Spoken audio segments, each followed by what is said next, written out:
Hey everybody, and welcome to the Sunken World Saga. This is a Dungeons & Dragons actual play 5th edition livestream, where we have 4 groups of 4-player characters. Tonight we are going to be returning to the adventures of the Order of the Lion's Hope. They are a knightly order from Hallandor, the Hallandorian Empire, and they have been on quite a journey together in the last few days, and quite the journey apart. But they will be coming in on I think, a good jumping in point. So if you'd like a full recap, you can watch the playlist that's on YouTube for the Lion's Hope. But essentially, they are seeking a wizard, a former court wizard of the Emperor, who has something called the World Egg, which he intends to use to recreate the world in a very different fashion, where all material needs are met and there's no need for wealth. The party has been tasked by their knightly order to investigate a list of locations that seemed very important to him when they were in his tower after he had left with the egg. But now let's have them introduce themselves, and then I'll give a more recent recap, and then we will jump back in. So first up, we have Marcus. Hey everyone, I'm Aaron. I play Marcus Dubrow, the Circle of the Moon Druid Halfling. After Marcus, we have Merihim. Hi everybody, my name is Ian Donovan Highland, and I play the Tiefling Wizard, Merihim. After Merihim, we have Akka. Hey, I'm Nathaniel, and I play Akka, the half-orc monk, who is a strong, bare-knuckle boxing type monk. And after Akka, we have Althea. Hello, my name is Connor Tolles, and I play the Storm Sorceress and Celestial Patron Warlock, Althea Nilo. And when last we left the Order of the Lion's Hope, they had been strangely in the sort of mind's eye of a long-dead giant. A giant who died at least 600 years ago. But based on what the party gleaned from their time inside of this strange realm created by the lingering soul of the giant and a demon of some sort that was trying to feed on her soul. Was likely much longer than that. But Althea was charged by her patron to find what remains of the giant there are where she was killed, and to give her a giant burial. They traveled and were tricked by a gravedigger who was in fact the demon who was mentioned previously. And Merihim wasn't tricked. yeah, Merihim wasn't tricked. And the party ventured into Gialfor, the giant's mind. Separated, they journeyed through what appeared to be the mines, grasping at the straws of different periods of its life. And once they made it through a certain distance of memory and personality, they all came back together and were able to confront Libellul, the Lord of Dragonflies. After defeating him, he crumbled, and they found themselves returned to the real world in a small ruin with a strange mark on the ground, much like an X, and a shovel within distance. A shovel that, I will add, they cannot touch. They can touch, but it won't change anything on the map. I think at the end of the last session, I forgot I'm going to pick it up and start shoveling. Okay. So you dig, and you dig, and after about 6 minutes of hard digging, like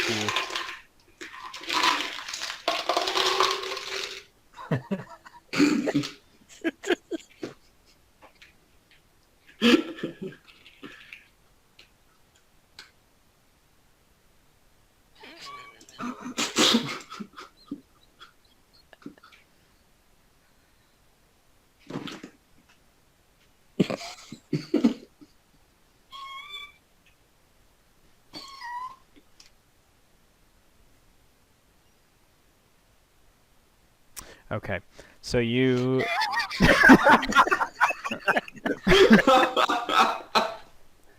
so you dig for about 6 minutes, and you have worked up a sweat, and then you hit something, and at first you think it's metal. You have an impulse of, oh, is it? There's a chest that might contain something of Gielfor, and then you realize that it is just extremely hard and partially fossilized bone. You are looking at what seems to be a massive knuckle bone that is undeniably giant.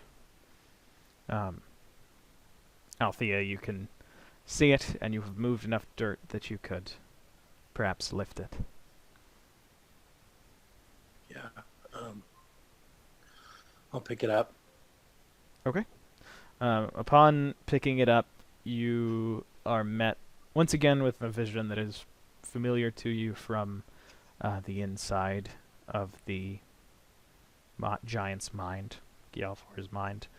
You see a giant funeral, and you see that they are provided with a pyre, and that there is as big a fire as one is able to manage for the individual being burned.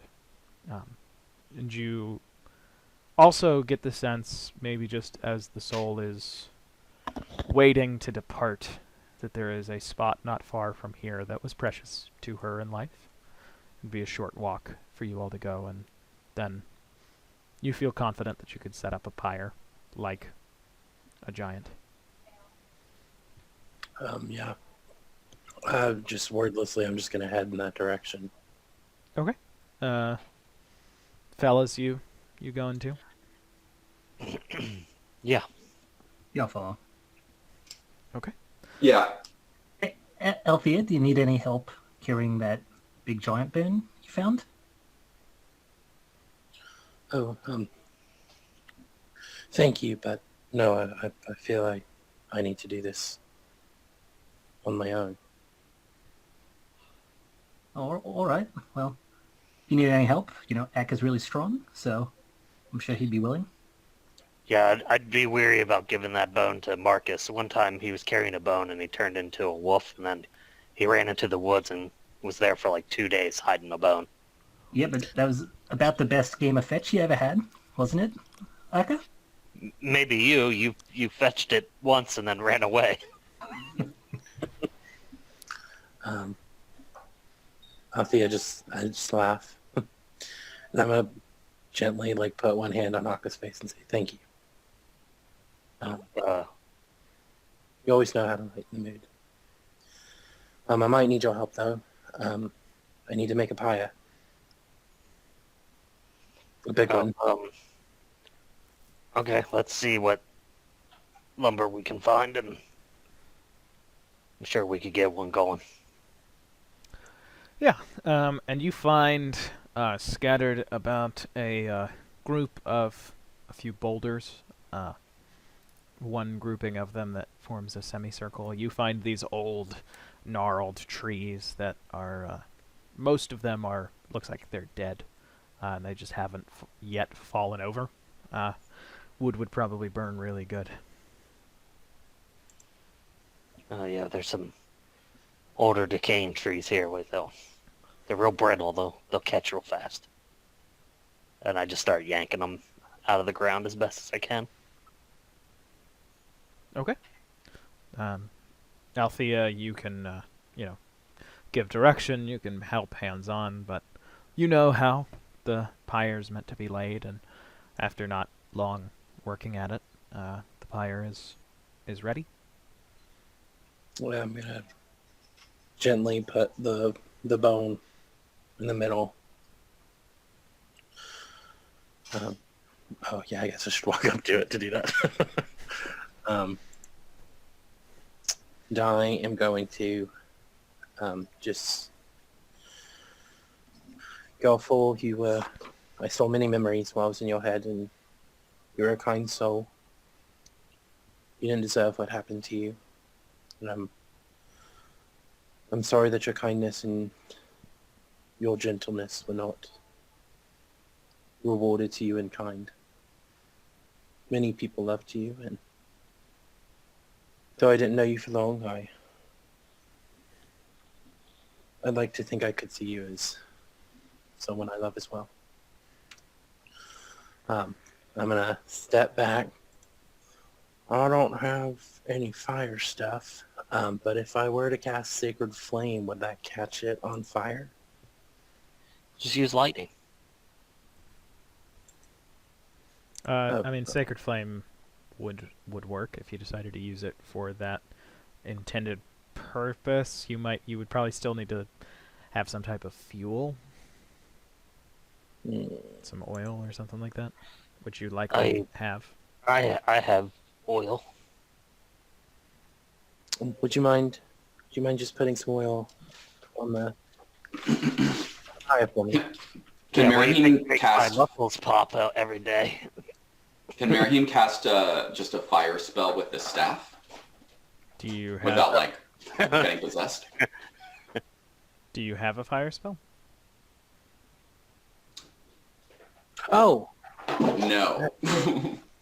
and spend a sorcery point. And I'm actually going to I'm going to change I'm going to change my lightning breath into a fire breath. Change it from lightning to fire, and I'm just going to breathe on it. Okay. And you But I blow it a kiss. So I do it.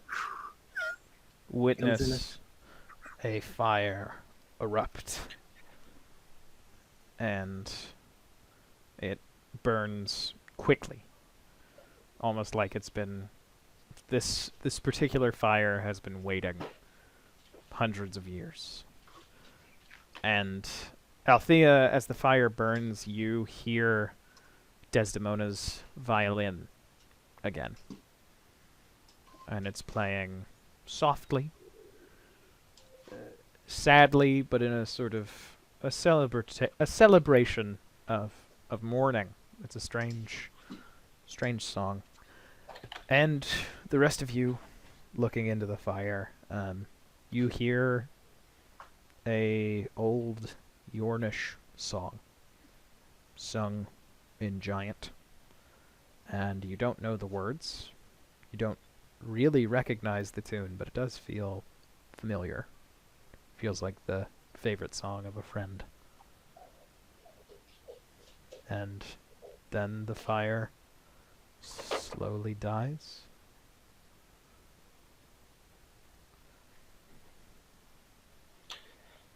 And the bone is ash.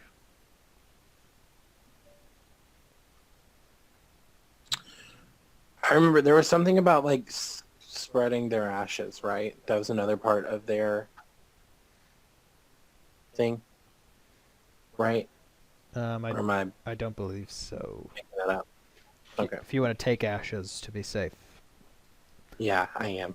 Okay. I'm going to make sure not to mix it up with the pouch that has the powder that soaks up 5 square feet of water. Mhm. It's a different one. Hey, that might be giant ashes. it's not. She's with her husband now and all her friends that we all met. So those are real nice words. And honestly, I think that was a real nice thing we all did. Yeah, I'd say so. You know, We should do more stuff like that, like adventures that involve like new places and new things and new people, and nobody actually gets hurt. We just make people feel better.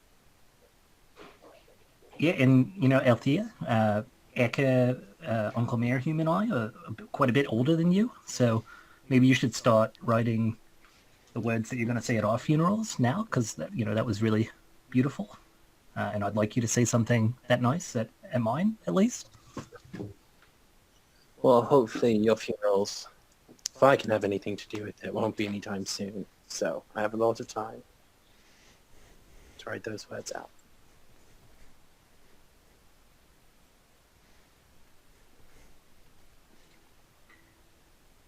Yeah. So where are we going to now that we've finished that?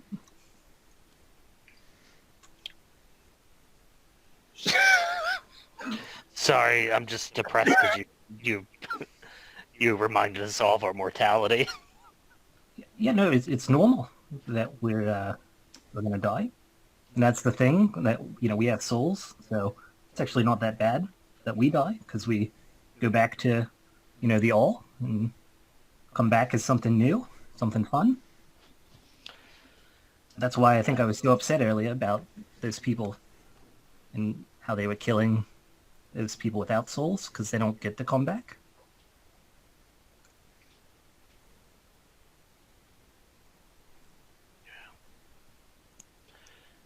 Well, Yeah, that was pretty messed up, I guess. it was. Also, what do you mean I reminded you guys of your mortality? I said, you won't die for a long time. Oh, no, you didn't. Marcus did. Oh, okay, yeah, no, that tracks. And I'm just like smiling and nodding my head, like I have a big goofy grin on my face.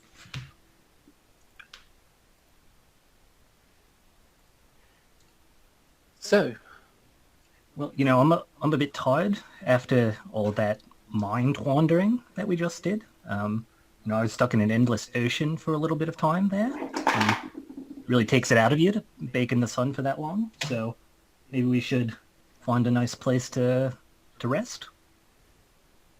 Merhim is reaching into his bag and pulling out a bottle of wine that he uncorks and just starts nodding. It's like, sounds like a good idea, and starts drinking straight from the bottle. All right, Merahim. Well, maybe we should have a bit of a drink then while we set up camp. I could tie one on. Yeah, I think that today has warranted a bit of a drink, and he pours some over on the ashes, reverently, not dismissively. Yeah, no, one for him and one for his homies. One for the homies. Miriam, as Marcus kind of pointed out, you're kind of like us. You're not really a spring chicken anymore. Throughout your years, have you learned any good songs? Oh, well, let me think. What do I roll for that? Make a well. I mean, honestly, if you think Merahim would have been interested in songs, you have definitely heard some songs.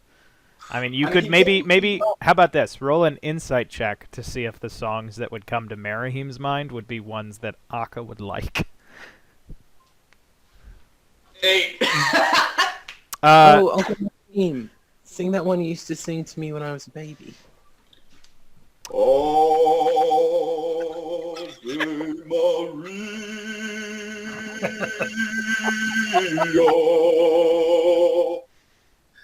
And he just takes a sip of wine.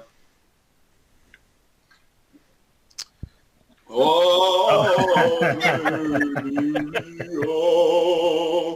And he just does that. Between every real like pause in the song, he takes a swig and he just keeps on going until they make him stop. I remember that being a lot more soothing.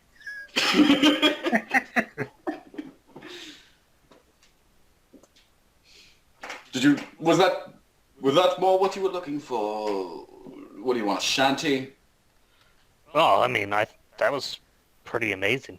I've never heard something like that. You have, it's kind of like the songstress voices that they used to have sing sometimes in the underground and the ferry and stuff.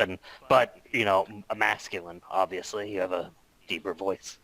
So I liked it. That was really cool. Look at that 8. What was that one that Dad used to sing? It went something like, I think it talked about a snake. It was like, my anaconda don't. My anaconda don't. Merahim, much more quietly and much sadder, because my anaconda don't. My anaconda don't. My anaconda don't want none. Unless you got buns. None. And a single tear rolls down his cheek as he thinks about his lost lover. I didn't know that Sir Mix-a-Lot was knighted by Lion's Hope.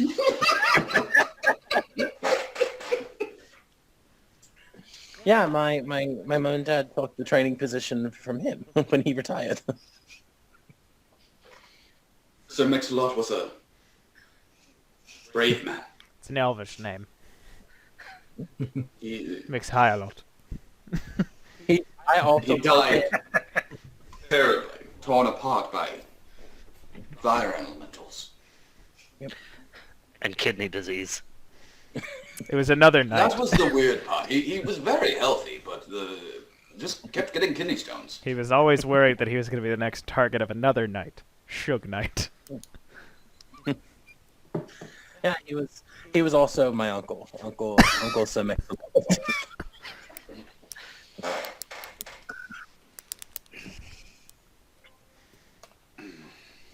I'm gonna write a note to the commander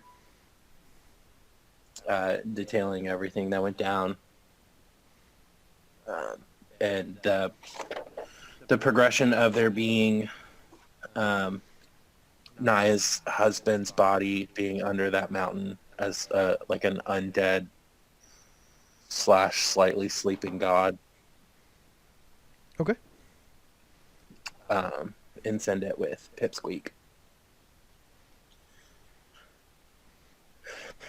And I'm gonna tell her to come back whenever she gets it to him. Okay. Yeah, she... Beep! She flies off. Right, well, after Also, that... sorry, Okay. also in the note says, things are all good with the 3 of them. Doesn't seem like their bodies have been switched. Because I'm supposed to be keeping an eye on them from when they went down. And Galadrius was the one who revived them.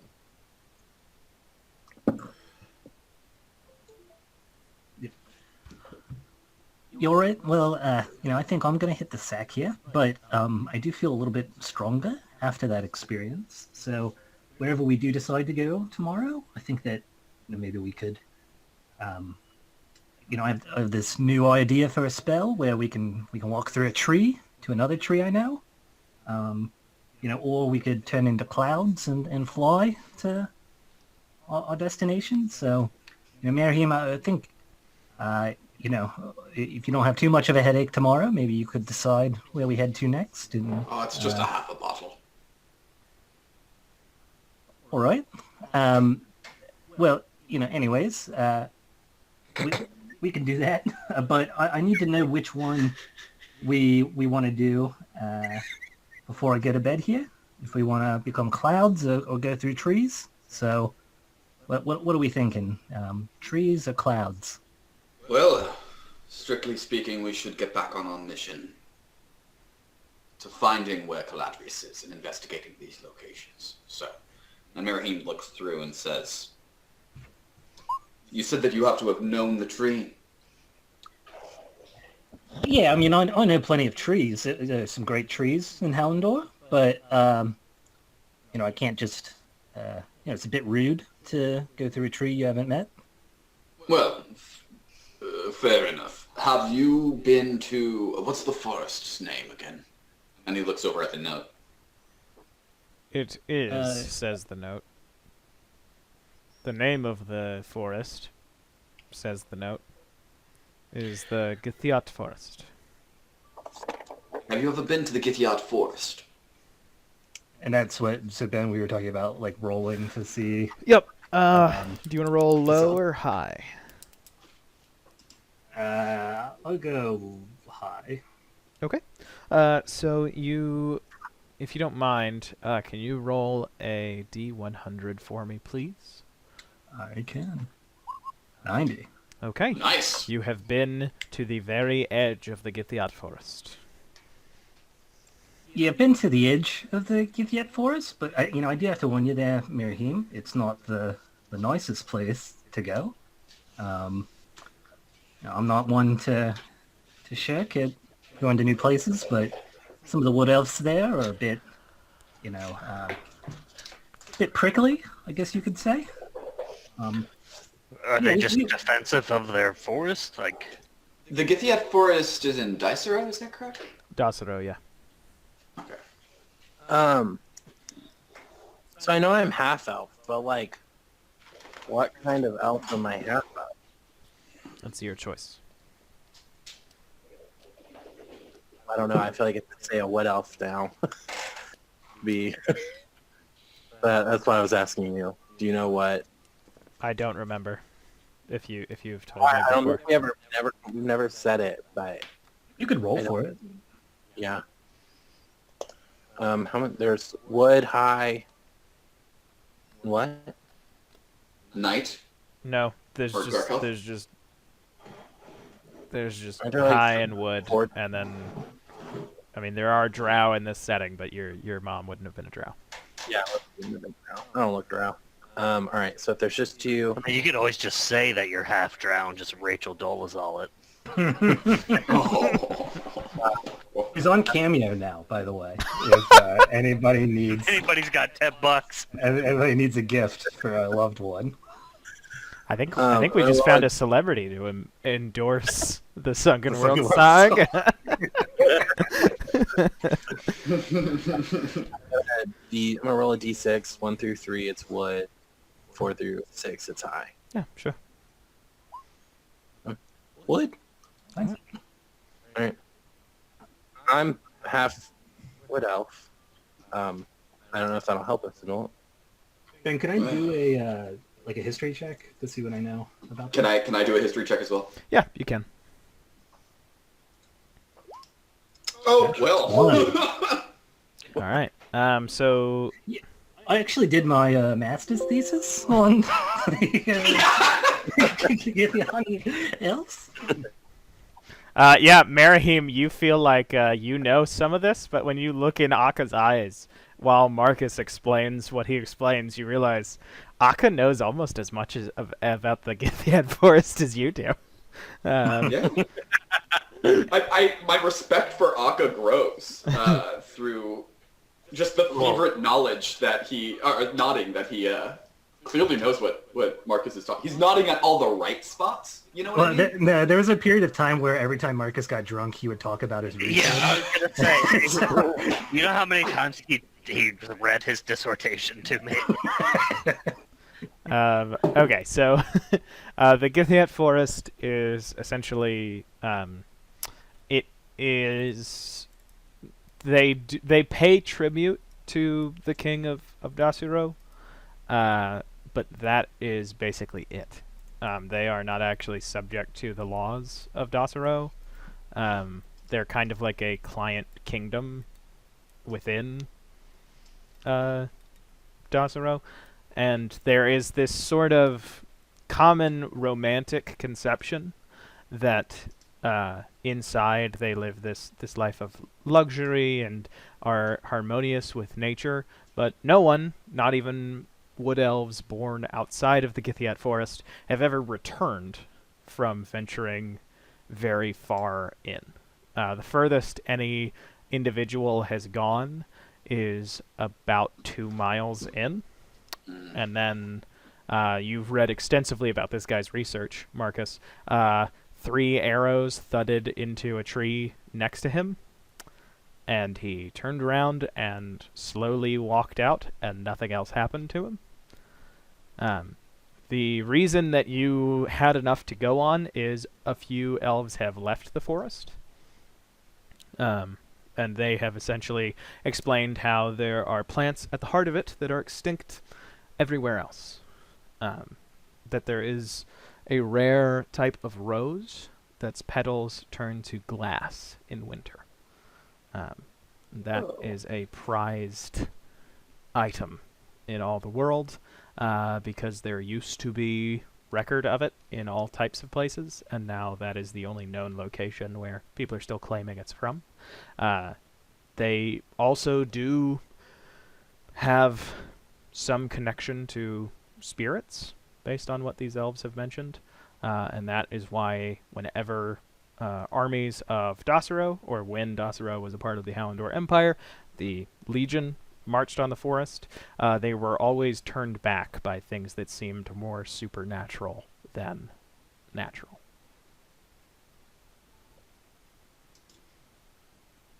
Cool. Anything else you want to know, you will probably know. But that is a primer. Yeah, so anyways, we got to be a bit careful when we're going in there. Be respectful, and I don't really know what we're looking for actually, because There's nothing else on that list besides the locations, right? It is just locations, yeah. Is it coordinates? You don't have coordinates, you just have names. Okay.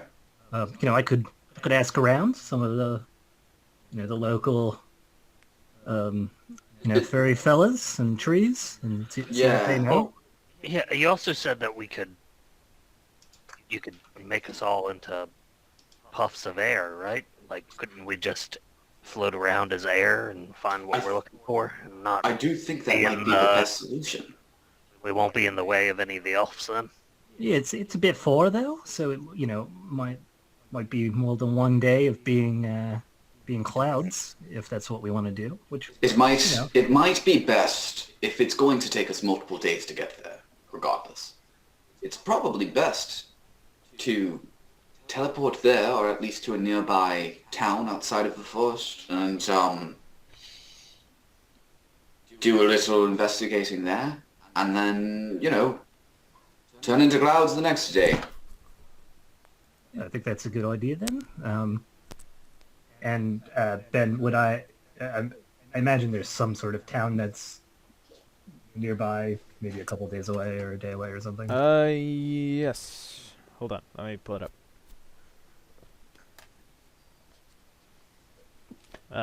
While I'm looking at my Southern Docero document, one of you says...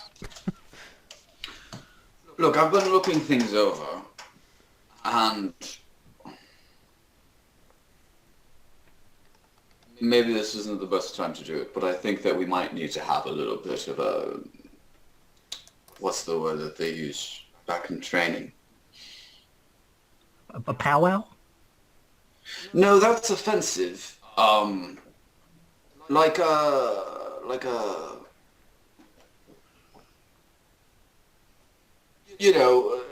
talking to each other moment. Because there seems to be a lot of things left unsaid. Do you know what I mean?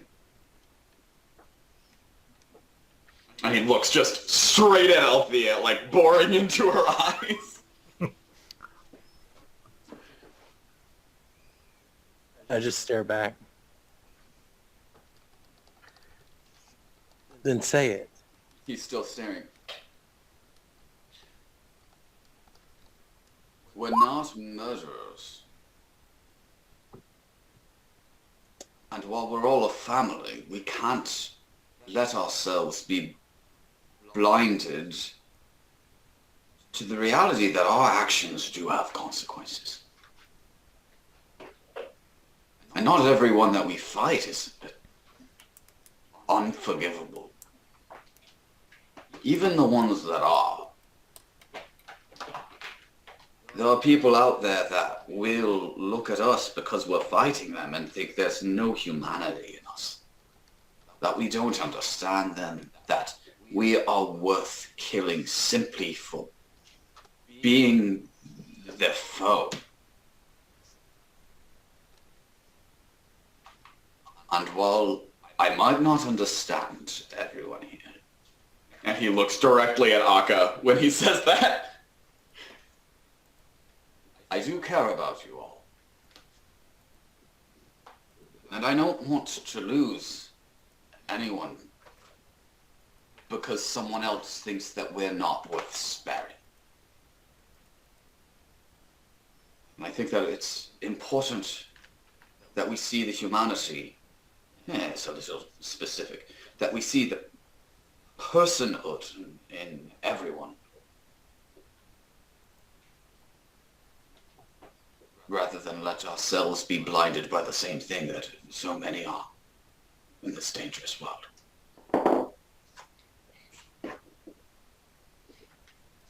And takes another swig of wine.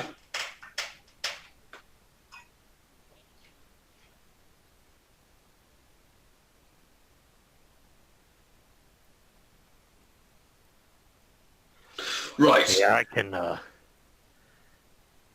definitely agree with you, Marheem. You spent as much time as I have, basically, just doing violence. I just found that it's best to do the least amount of true damage while you're, if you must do violence, if that makes any sense. Do I No still reason have... Oh, sorry, go ahead. Take things further than I need to go.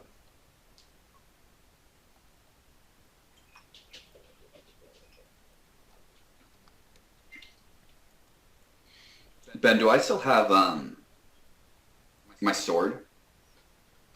Did that come with me? Yeah, I did. Oh, creepy. I need to write down his name.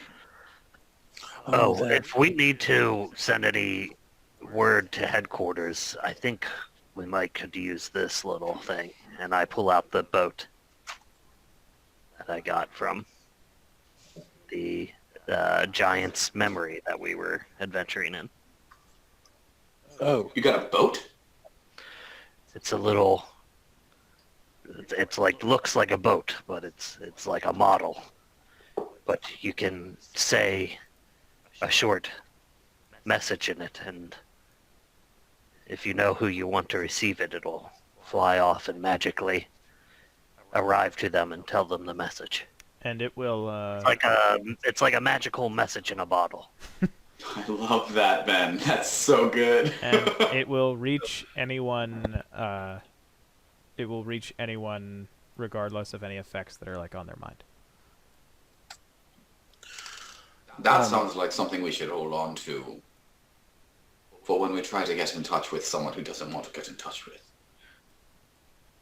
also, I already sent Well, I suggest we use it on somebody that will send it back. Hmm. I already Also very sent fair. a week ahead with a note back to HQ. Sorry, I didn't know you had that. I'm sorry, I didn't know you were doing that. I would have offered before. I'm sorry. Without another word, Althea's just gonna, with her jaw set, look at Mary and then just go into her tent.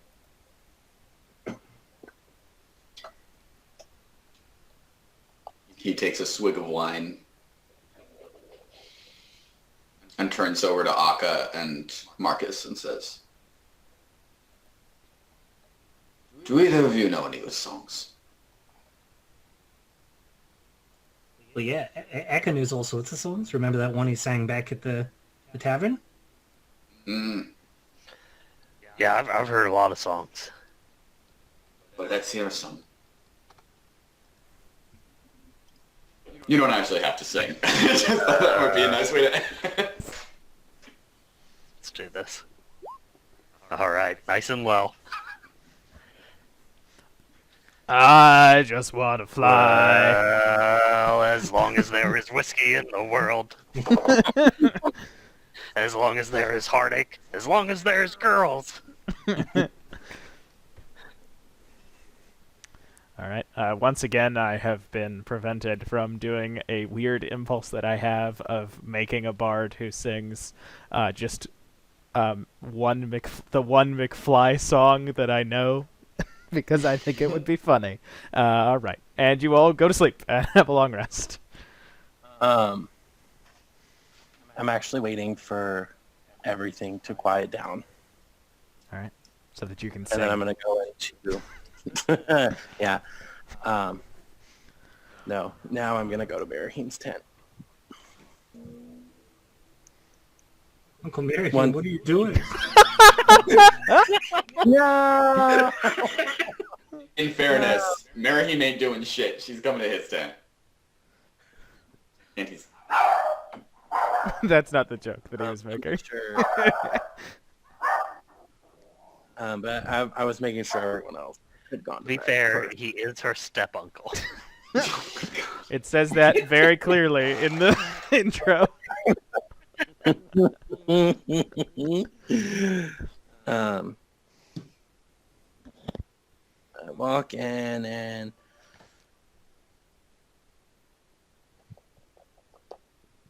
I just stand there for a minute. Ben, how big are these tents? I mean, they're pretty big.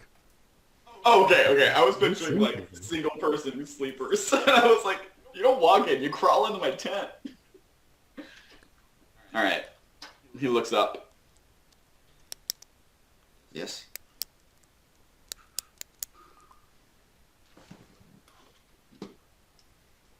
You keep saying we're not killers.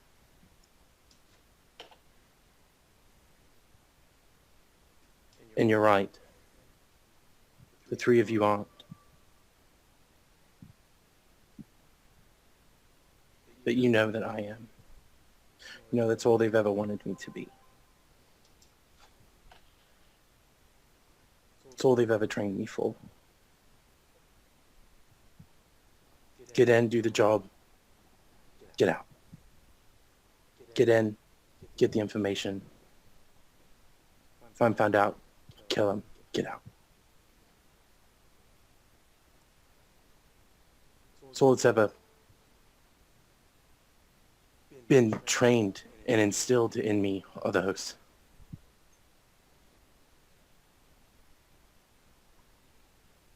You know that this is what they picked for me. So why are you telling me that it's not now?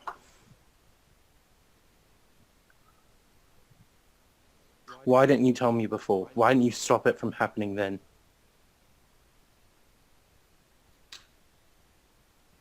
Why didn't you keep me off this path if you're so worried about protecting me? Ben, can I make a history check to see how much about Althea's training Marahim knew? Sure. Well, we did slightly talk about this off screen, that it was... I know that he knew that she was being trained to be a spy, but it seems like he knows mostly everything.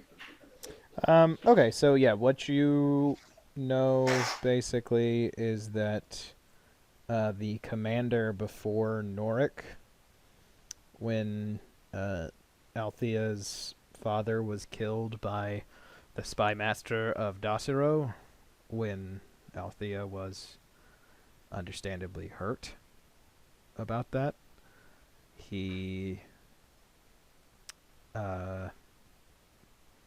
allowed for some specific training that no one else in the Lion's Hope had been trained in at the Lion's Hope, but There was a person at the Lion's Hope who used to be a Koshantrian priest of the Arm of Death. And so a few members of the order were very good at getting in, sneaking, getting out without being seen, and if they were seen, killing anyone who might have. And so, from a young age, Althea did get a few lessons. I don't know if you knew the full extent of them.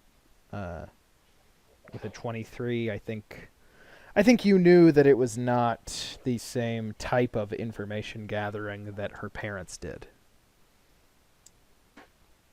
Gotcha.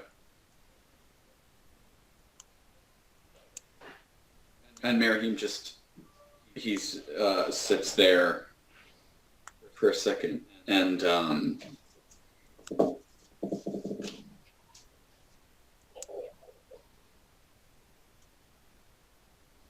I lived my whole life for this order. I trusted it every step of the way.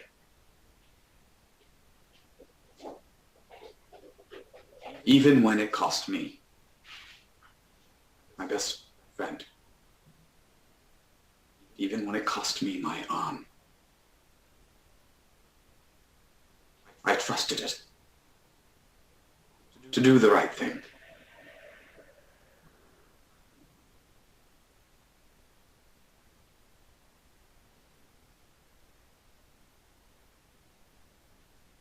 I am not fool enough or proud enough to deny that perhaps that trust was misplaced.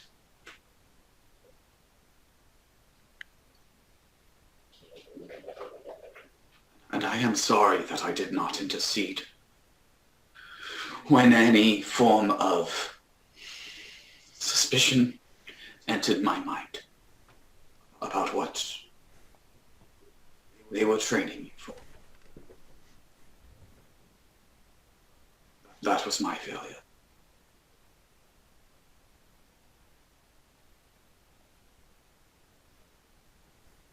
But what I ask, Althea, of you now is to not make the same mistakes that I made in my youth.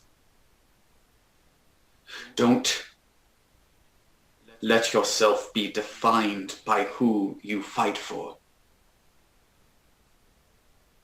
or how they train you, or how they can utilize you, even when you have lost what once made you useful.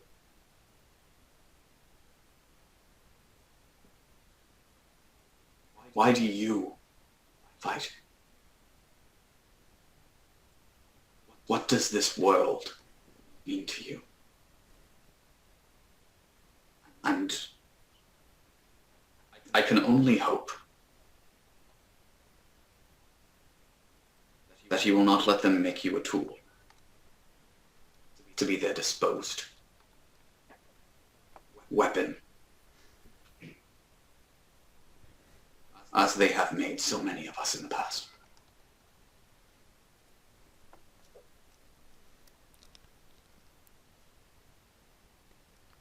Who are you? That is what you must ask yourself.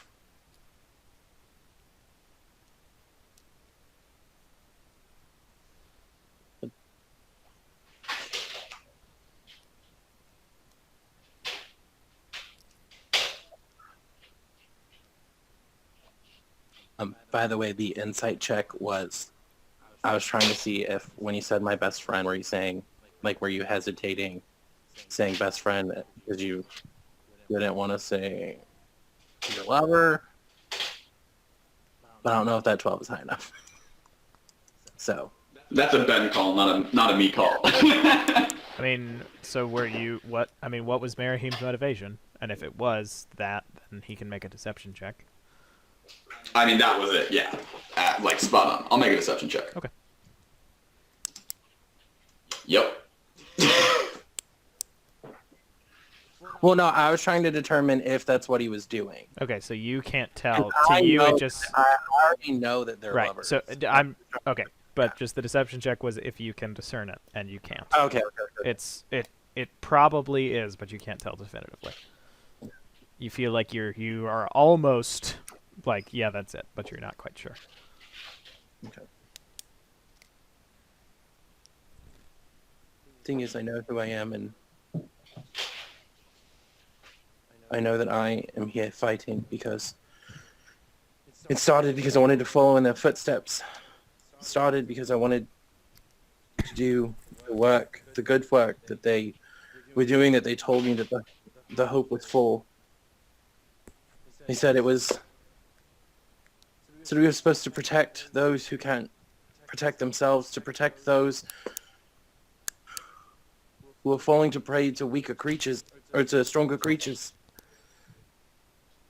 That's all I've ever wanted to do. It's what I was doing back there. That's But not I don't what know happened how- at the end. Well, I don't know what the hope is for anymore. We told them that there was this masquerade going on with these horrible people who are taking advantage of all the people in the lower sects, and they did nothing. We told them that they're in there sacrificing people, and they did nothing. They even said they had already known about it. But that it's too much of a hassle to eradicate the wrongdoing.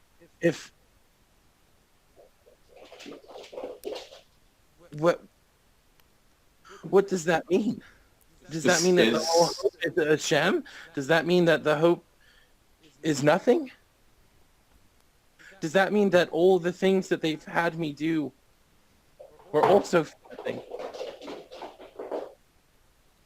Is Althea crying? Yes. Alright, so before she finished that sentence then, Marihine has gotten up and given her a hug. And he's just holding her as she finishes that. Althea, I cannot...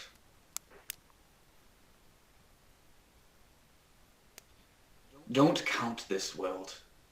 Don't count what you do by the lives that you can't save. Count them by the lives that you do. There are things that are out of our control as individuals, and that isn't fair. But there is nothing wrong with questioning who you work for, and there is nothing wrong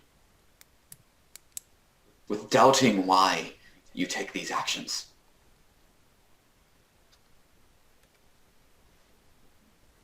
But that doesn't mean, and he's like, with his one hand, he's like holding her face. That doesn't mean that you have to lead your life by what they tell you you have to lead your life. I do not hate the lion's hope.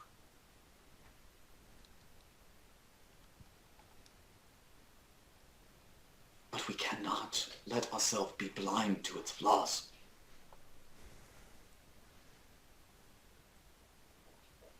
The beauty of youth is soldiering on, of finding the endurance to maintain your current pace, but you do not have to do that, Althea. You can take a moment, you can take a breath. You can feel this pain, this doubt, this hopelessness.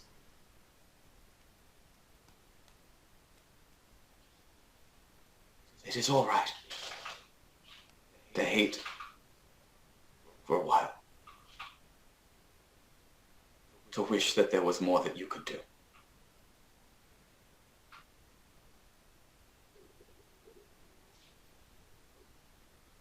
But I am here for you. I just hope that you know that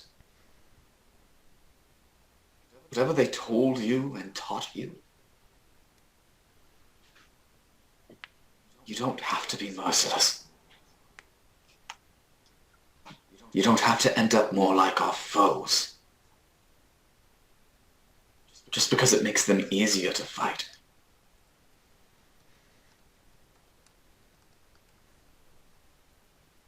What if I already am?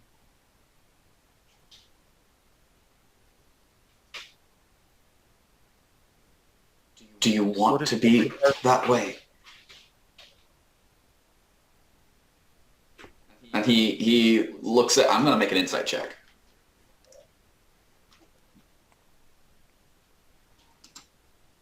Damn it. He doesn't know. He doesn't know what. He genuinely is asking that question. I mean, it tracks that you don't know because neither does she.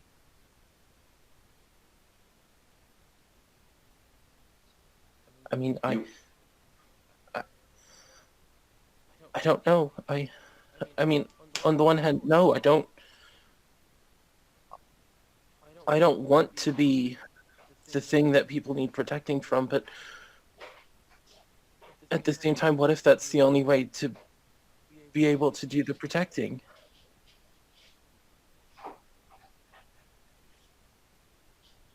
There is They no... told me my whole life, they said, if I don't do this, then something bad would happen to everyone. Not because they do it, but because someone else would, and what they were training me to do was to help prevent bad things from happening to everyone else, and that's all I've ever wanted. I couldn't protect Dad, but I could protect people who are still here. His face is just leaking at that last line. Your father was a very brave man. And like me, he had too much bravado for the world. But did you... When we stopped Caladrius, did you have to kill everyone who got in your way? No. I seem to remember a very specific icicle that we not only spared, but we befriended. I seem to remember a small shard in your bag.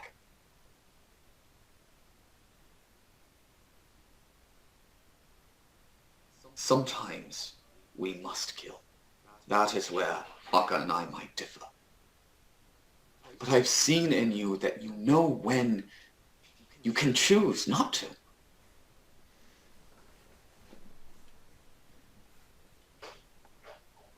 You can make the choice to not be the monster that others are afraid of and still save the world, Althea. Never forget that. Hard choices sometimes must be made. But that doesn't mean that we have to make them out of fear of not being cruel enough.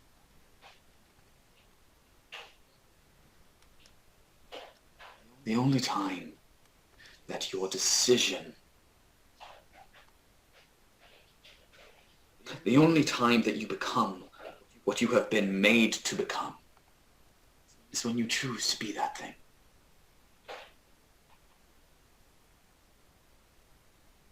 So you can simply choose not to be that thing. You can save the world without destroying everyone in your path. I know that. I've seen that in you.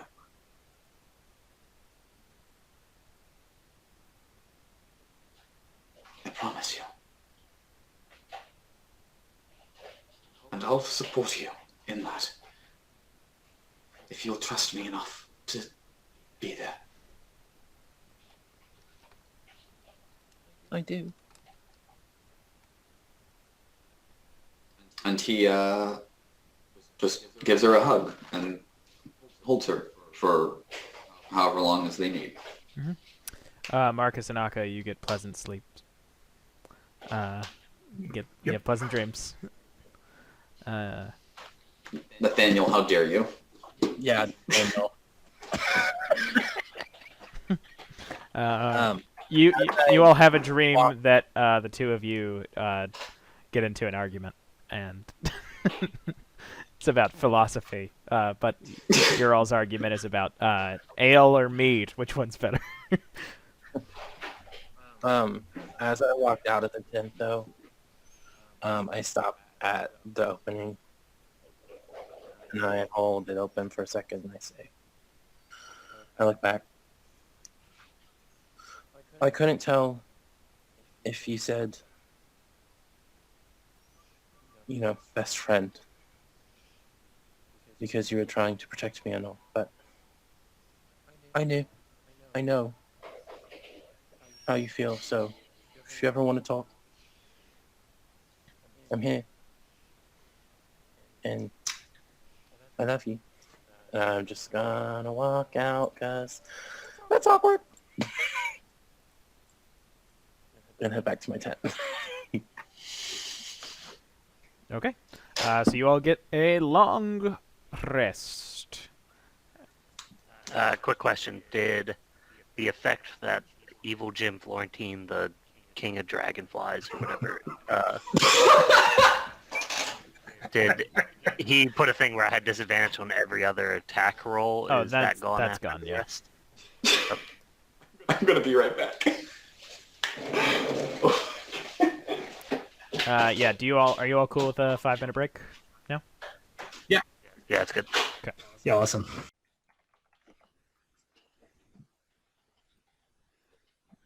Okay, we are recording there. Gonna start recording there. Okay. So you all wake up from your long rest just before sunrise, and you feel bright-eyed and bushy-tailed. And Marcus, you are now confident that you know exactly how to create a portal between different plant life that you are familiar with. You all right? To be honest, I don't feel very confident that I can do this. This is my first time. But is there a big tree nearby, Ben? Yeah, there is one. Oh, and I forgot to mention one thing just about dreams, so I'm very sorry. Althea, you have a dream of being transported almost out of your body. It's sort of like your astral projecting, something that you've read about. And you find yourself meeting two half-elves with strange maroon markings on their face. Sebastian and Sybil Erickson are the names that they give you. And you travel beneath the earth in this strange kingdom to save a dwarven fortress that is under attack. And you're really antagonistic with the dwarf guide that goes with you. Almost needlessly so. And then you all fought a dragon for moments, and then the dragon fled, and when you gave chase, you and the Ericksons were transported back to Lotus. And then you wake up, and you feel like you have very vivid memories of this experience. That's it. So you go in to find this big tree. You start making your way just a little bit south, where you can see there is a tree line where there are some trees that look like they would be definitely big enough, Marcus. And you see a very large one, a sturdy one, thick enough for a portal. That's a portal-bearing tree. Yeah, I'll cast Speak with Plants as I walk up to it. I love Yeah, this. yeah, hello. I'm Marcus. These are my friends Eka, Althea, and Uncle Miriam. Can we hear that? I don't know how that works, Ben. I think that's your call, Ben. I think that Marcus is speaking in his normal voice, but Marcus is speaking normal. To you all, he is speaking really slow for Marcus. Yeah. It says you can communicate with it as if you shared a common language. So I think that makes sense. I think that's a good. All right. Merhim does a gentle bow when he hears his name. Yeah. Anyways, I'd like to use your service. That's not quite right. Anyways, well, what's your name? I guess that's a bit forward. This one has no name. What is a name? Your name's just something that your blokes call you when they want to have a drink, or the birds might call you something when they sit on you. I am. You may call me one with the wide roots. Oh, well, yeah, nice to meet you. Hey, everyone, this is One with the Wide Roots. I think it'd be polite if you all said hi. Look, I Nice to know. meet you, one with the wide roots. One with the Yeah. wide roots apologizes that your friends speak in gibberish, Marcus. Yeah, no, I understand. They all say hi. Yeah, anyways, I have this spell, and it lets me walk through you and go to and go to another tree, on another part of the world. And I was just wondering if it would be all right if we went inside you and then out of you with that spell. Will it pain? Yeah, I got to be honest here, One with the Wide Roots. This is the first time I've ever done it, so I can't say exactly what would happen, but I'm gonna say no if I had to guess. Then permission is granted to use one with the wide roots to travel to other tree. Yeah, wonderful. Do you have any sort of I don't know, tree mission that you'd like done? I A would- message or something? I could take a seed somewhere for you. Oh If yes, you'd like. please. I don't want to be stereotypical. Maybe you have other things that. No, a seed is good. You all right? Everyone, One with the Wide Roots said that we could walk right through. Bless You your can just friend take it. Merihim. Oh yeah, Merihim. One with the Wide Roots says bless you. And I do another bow. Yeah, we just got to take this seed through, and plant it somewhere for him. Seems like an all right bloke. So, is everyone ready? You got all your carry-on luggage and that sort of thing? Yes. Yeah, so we just walk through him, and I'll start walking into the tree. Yeah. Well, hold on one second there, Eka. I think I need to. Yeah. My nose. Sorry about that, One with the Wide Route. See, Eka here doesn't know how the spell quite works either. My So, bark is thick. yeah, One with the Wide Route said his bark's thick, so that's probably why it hurt a bit when you walked it right into him. His bark hurts worse than his bite. That was a good joke, friend. Offensive Yeah. humor. One with the Wide Route, Eka just said your bark hurts more than your bite. That's a pretty good joke. right? Offensive. Oh, yeah. Eka, One with the Wide Route says it's a bit offensive. So, Oh, how's it offensive? It's yeah. Well, I don't know. Can you ask Yeah, I guess I could. One with the Wide Route. Eka wants to Oh, know no, why. don't ask the tree. I don't want Why to have is this it consent an preceded. offensive joke? It's kind of a popular saying here. I feel like we can Google that. It refers to dogs, actually. It's a bit of a Oh, homonym for us. I have no teeth. And this is embarrassing fact for one with the wide roots. I wish desperately that I had teeth. And so I found criticism of my non-existent bite to be offensive.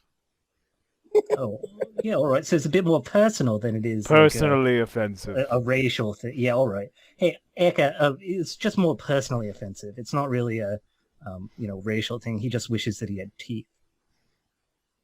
Yeah, all right. Well, I think that's a good place to walk right through you then, One with the Wide Roots. actually sounds like that. Now I think it is racially insensitive because no trees have teeth. Some trees in jungle have teeth. He says some trees in jungles have teeth, Eka. Oh, good. Feed on flies. Yeah. Brag about Yeah, it flies. through roots. And while he's talking, I'm gonna cast the spell. Ah, I'm sorry. Did it hit? no, Oh, well, what was that? What was that noise then? unrelated. You fucking knew it. Ew. Oh, Alright. no. Well You just- then. We see the acorn drop.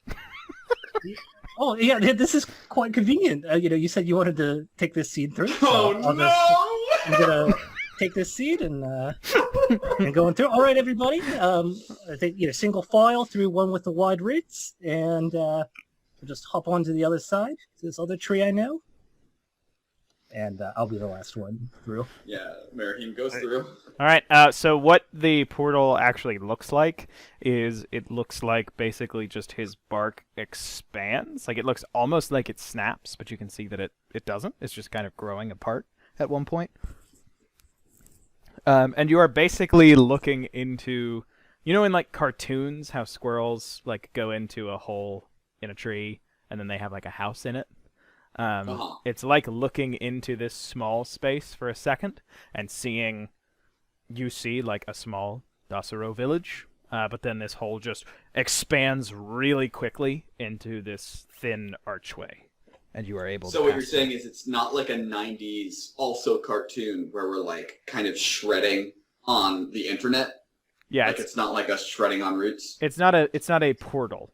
Like it's like a doorway through a tree. Cool. Nice. It's more like Nightmare Before Christmas. Oh, fair. Okay, cool. Yes. Yeah, and then I guess we'll get to the other side, and I will say, yeah, hi, one with the tall branches. It's been a while since I've spoken with you, but Pleasure to Yeah, meet you. I- Pleasure to see you. yeah, well, yeah, we've met before. That's all right. I guess I should have introduced myself. I'm Marcus from before. Ah, I know that this is a bit, awkward going through you Shock. like this without any warning. But I just met this bloke back in Amancia, and his name was One with the Wide Roots. And yeah, he just wanted me to take this the seed through. Tree who always cries about lack of teeth. Yeah, he got on that pretty quick. He's quite sensitive to that detail. Yeah. Anyways, thanks a lot. I guess I'll try to warn you next time if I use you like that. But it doesn't hurt, does it? He was a bit odd No. talking about it hurting. No. Inconsequential. Okay. Yeah. Wonderful. Yeah. All right. Everything all right around here? We're looking for this bloke named Caladrius. You haven't happened to meet someone like that?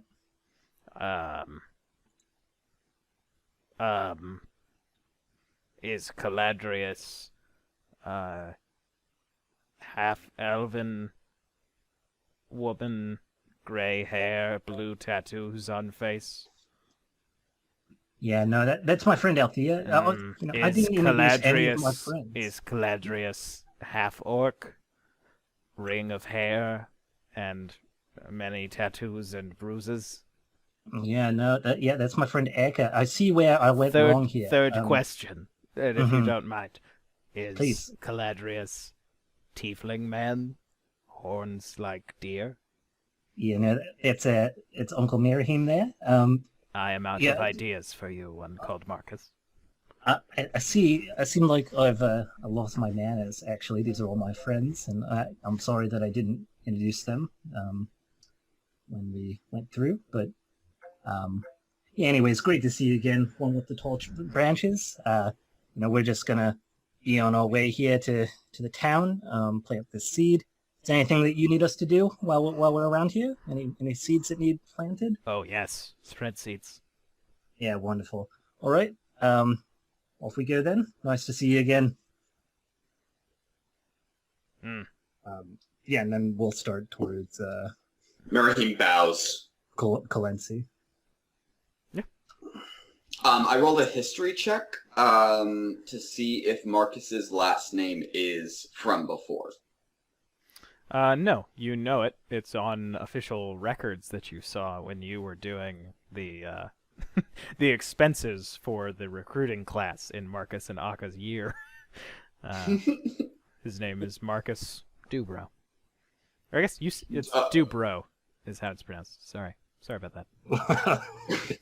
But it's Dubrow.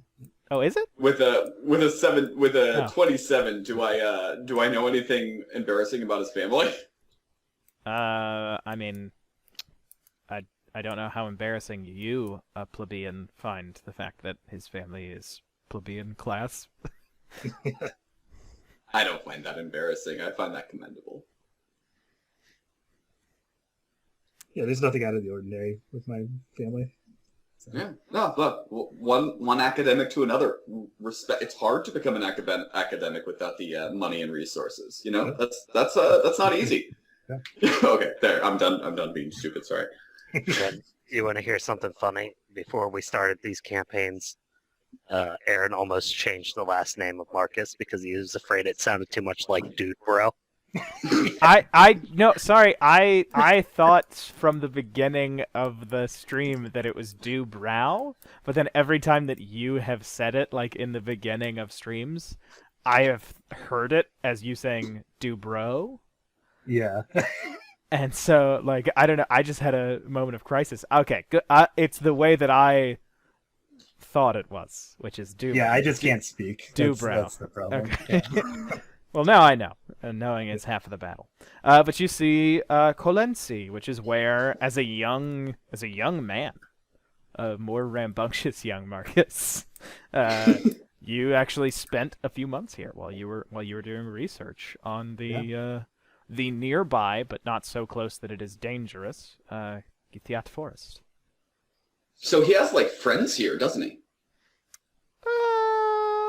He's a halfling, so. There are probably friends everywhere. Yeah, but the friends that he has are probably like old people now. Yeah. Sure, but like I don't know. I feel like if I saw friends from Ireland again, I'd be like, dude. Yeah, definitely. Can I stay at your house? I mean, that's definitely a possibility. I don't have a map. I don't have a map ready that is the Marcus's squeeze when he was studying or anything like that. Oh my god. Wait, we gotta get Marcus back together with his old flame. That's this is not the A team. Okay.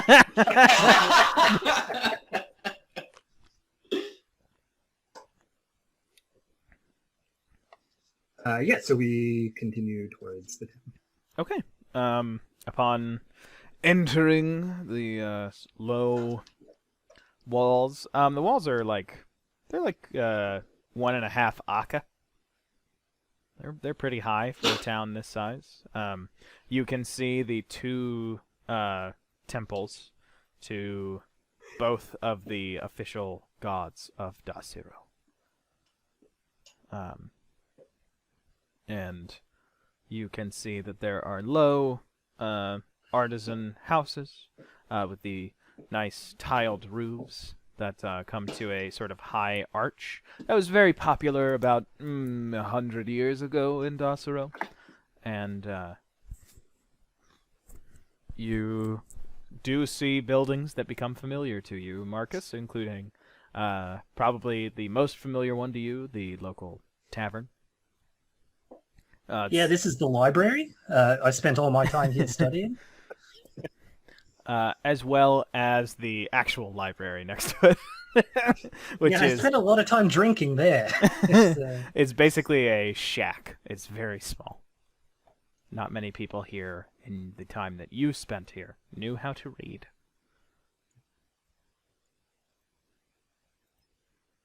But the tavern is probably a good place to start and ask around. Maybe find a room to stay in.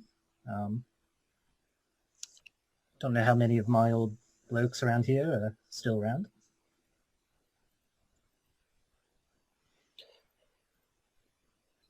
Sounds good. I would also like to enter this library. Turns out I'm more well read than I ever thought. Yeah, that's right there. Yeah, and I'll open the door for the companions, if there is a door. All right. Yeah, there is a old door. It has a thick oak opening, and you see the latch is worn from how often people go in. It's the only tavern here. Because of that, it's very big. You open it up, and it is immediately apparent to the two of you who have not spent as much time in taverns that this is like a really, really warm atmosphere. There's almost a kind of dreamy vibe once you step in, even though you can see, like, it's seen better days. There is a leak in the roof. There's a bucket beneath that leak, just sitting on the top of a table. And the few people who are in there now in the early morning seem to be incredibly drunk already. Just slumped over on tables. Not in a sad way, just sort of probably still drinking from the night before. You can see that it is mostly old folk, folk who don't have fields to tend to, and the circular tables that look like they were all made by one carpenter. Marcus, you actually recognize these were all made by your friend Philippe, who was a young man when you were here. He was just a young man who had just finished his apprenticeship in Rion, the port town, the port city, the jewel of Docero, and he had returned to his home, and he got his first job making all these pub tables. And you enter, and you can see at the tavern, it is the daughter of the previous tavern owner. She looks like she is about 30. She was just a young, like, 10-year-old kid last time you were here. Yeah, hi. I'm Marcus from before. You probably don't remember me, but you were probably about my height last when I saw you. And yeah, these are my friends, Eka, Merihim, and Althea. We just like some rooms and maybe some breakfast. Oh, That'd be all right. yeah. You are the halfling fellow that would throw rocks at the walls with us. Yeah, I would throw rocks at the walls. You know, we never really tore them down, did we? But They were big, thick walls, and we had little arms. yeah, that's right. Yeah, anyways, we're back in town, and you know, this was always the best drink in town. Fine beds. How's your pa? Oh, he's I bet he's feeding a lot of worms. Yes, sorry to hear that, but you know, he might come back as you know, something else sometime soon. Really? We all, yeah, everyone when they pass on, they become something new. Oh. So That's good to hear. yeah, it's a bit of a nice thought. Well, sure. That's good to know. What can I get you? Just yeah, a place to stay, or you need some? Yeah, a place to stay, some breakfast, whatever you're cooking in the kitchen. Bottle of wine. Starting early. Yeah, Miriam's not normally a bit of a partier, but I guess it's spring break for him. I can drink it later. Would you like red or white or a mix? Red, please. All right. A mix. Would you like it? A mix. I'm gonna roll a. Oh God, what would that be? What's like a snootiness check? Charisma. Roll charisma, and if it's high, you will. No, roll an intelligence check, and if it's high, you're gonna be snooty. Like high is bad. All right, well, so you're not snooty about it. That's good. Mix. I would love a mixed bottle of wine, please. As much red and white. If you have any blue wine as well, that would be lovely. Actually, just throw them all in together. I've never heard of blue wine. And she Blueberry wine's pretty gross. She slides in front of you like a rosé. I'm glad that you just decided on that, so I didn't have to make up names that sounded like types of French wine, but aren't, because I think those are named after regions. They are, yeah. Yeah, so that would have been a minefield. Mary, he does.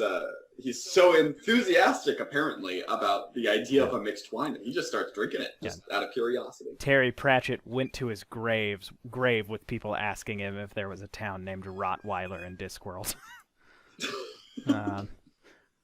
But you've got your bottle of wine, and she is happy to serve you all a onion soup with some very nice bread.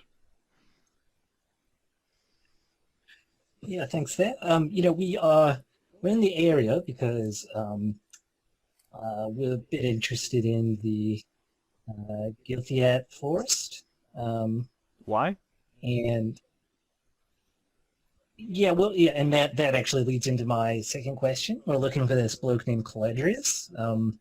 Just wondering if you had met someone who's kind of a Althea, how would you describe Caladrius? An egocentric megalomaniac. I guess that's not very helpful on your end, though. So he's a half-elf? Hey, I'm gonna mask many faces into Caladrius. Hey, that's actually very helpful, isn't it? Yeah, wow. He looks exactly like that. Have you ever met anybody that looks exactly like that? No. Sorry. No, it's all right. Well, maybe it was a long time ago. Do it without the beard. Beard's gone. Yeah, what about without the beard? Still very handsome, you all note. But no, sorry. I'm gonna do my best assumption of what I think he would have looked like a few years back, like as a younger man, and see if that rings a bell. Can you change it Yeah, I this think- many times? I guess it's at will, so It's mask of many yeah, you faces. just Yeah, cast can do the it. same. Okay. Yeah, no, I'm sorry. This isn't really ringing a bell. I think she's just having a bit of fun. Merheem gestures over to the table. There was a half-elf fella who seemed able to cast some spells, and he went into the forest, but wasn't that didn't look like that. Did he come back?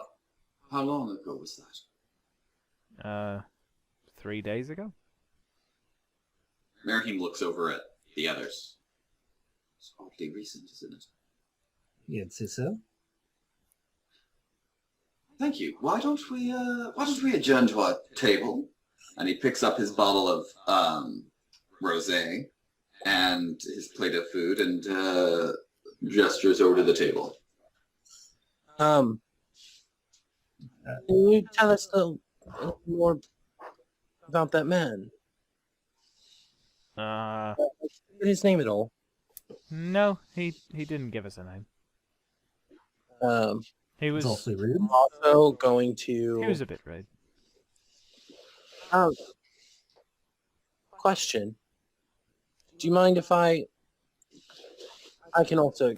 obviously I can cast those bits of magic. Do you mind if I... what I know, before I ask the question, if I were to cast Detect Thoughts, could I see what the man looked like in her head? You'd have to go deeper than surface level, I think. Okay. But I could do it. Yeah, but you would have to go deeper than just the. Would you mind letting me try something? It won't hurt you at all.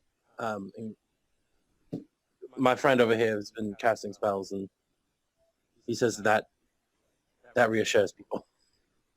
I'm gonna look over. I assume Merheem is smart enough to know what Althea's thinking, right?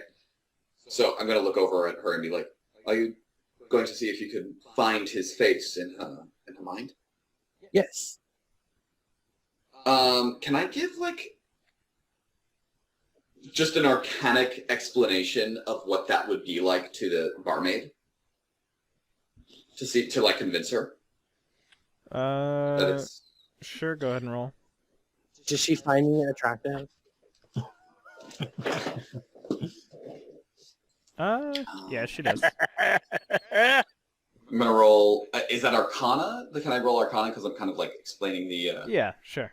magic behind it? 13. Wow, I fucking rolled really low. God damn it. I mean, you still feel like you can give an explanation of what the spell is for, and you can confirm that it won't like do any damage. Yeah. Essentially, what she will try to do is specifically look into your mind about the face of that man. So if you could focus intently on the gentleman before, we will be sure to give you, say, 5 gold. Is that fair for you? 5 gold, yeah. You can. And you do have to relax your mind just so that you can see in and make sure that she is able to perceive deeper, because it is tricky when you get to the specifics of seeing faces rather than vague ideas. All right. Sure. I'll give her 5 gold because I think this is a really good idea. I'm doing it, and I'm using one of my pack magics. I can. You're using one of your pack magic features to do what? I'm using one of my Magic spell slots. slots, so that way if we take a short rest, I can get it back. Okay. Then you cast the spell, and on the surface, when you first cast it, what you see is relax. She's you hear like relax, relax. Try to relax.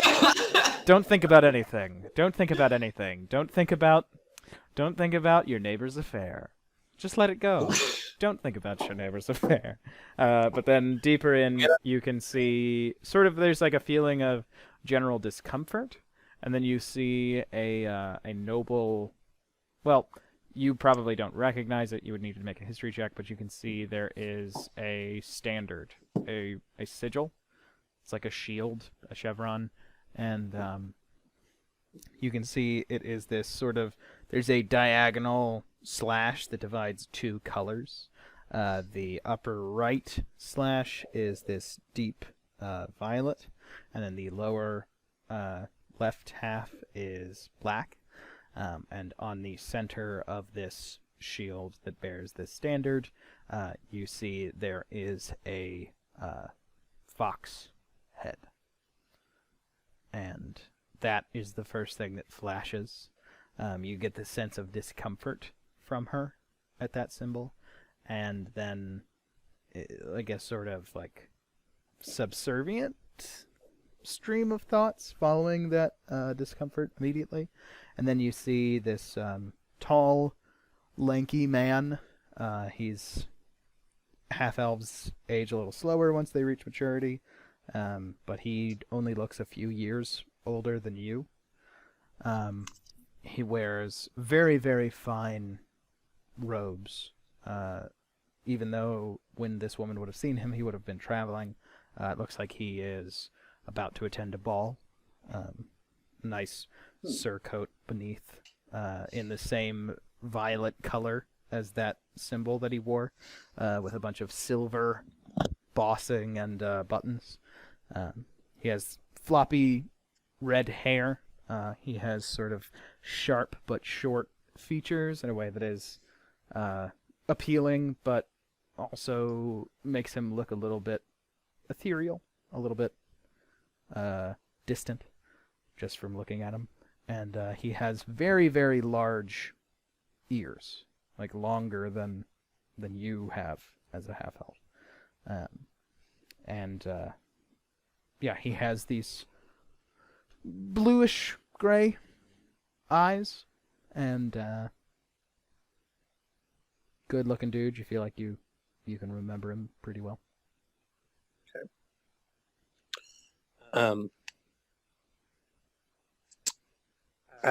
You're doing great. Can you think about your conversation with him?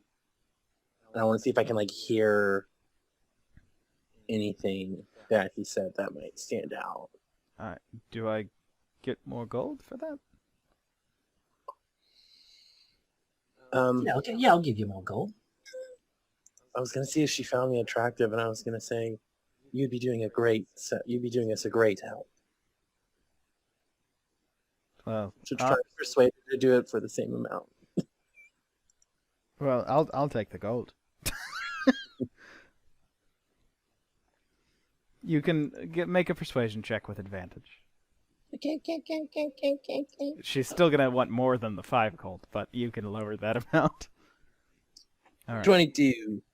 All right. Another 3 gold, I guess. She closes her eyes and tries to focus.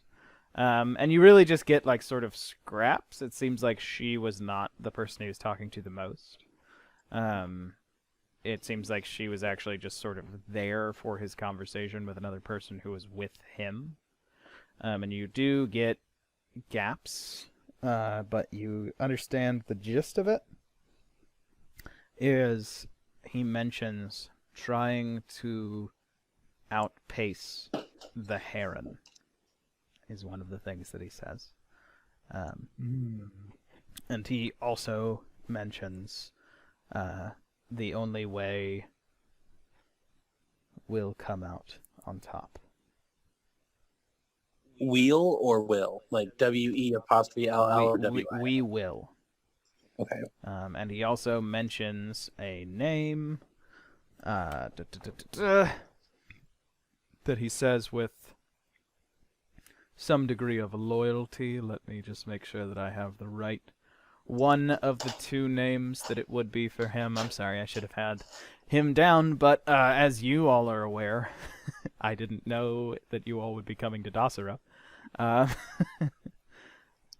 The name that he says with a bit of loyalty around the time that he mentioned we will come out on top is...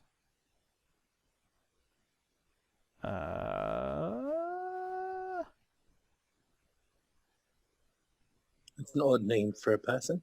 That's not the name. It is Erica. The name Erica.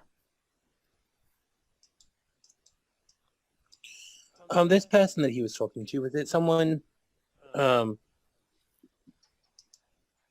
was someone that he came with, or it was someone that he met here? Oh, it was one of the knights with him.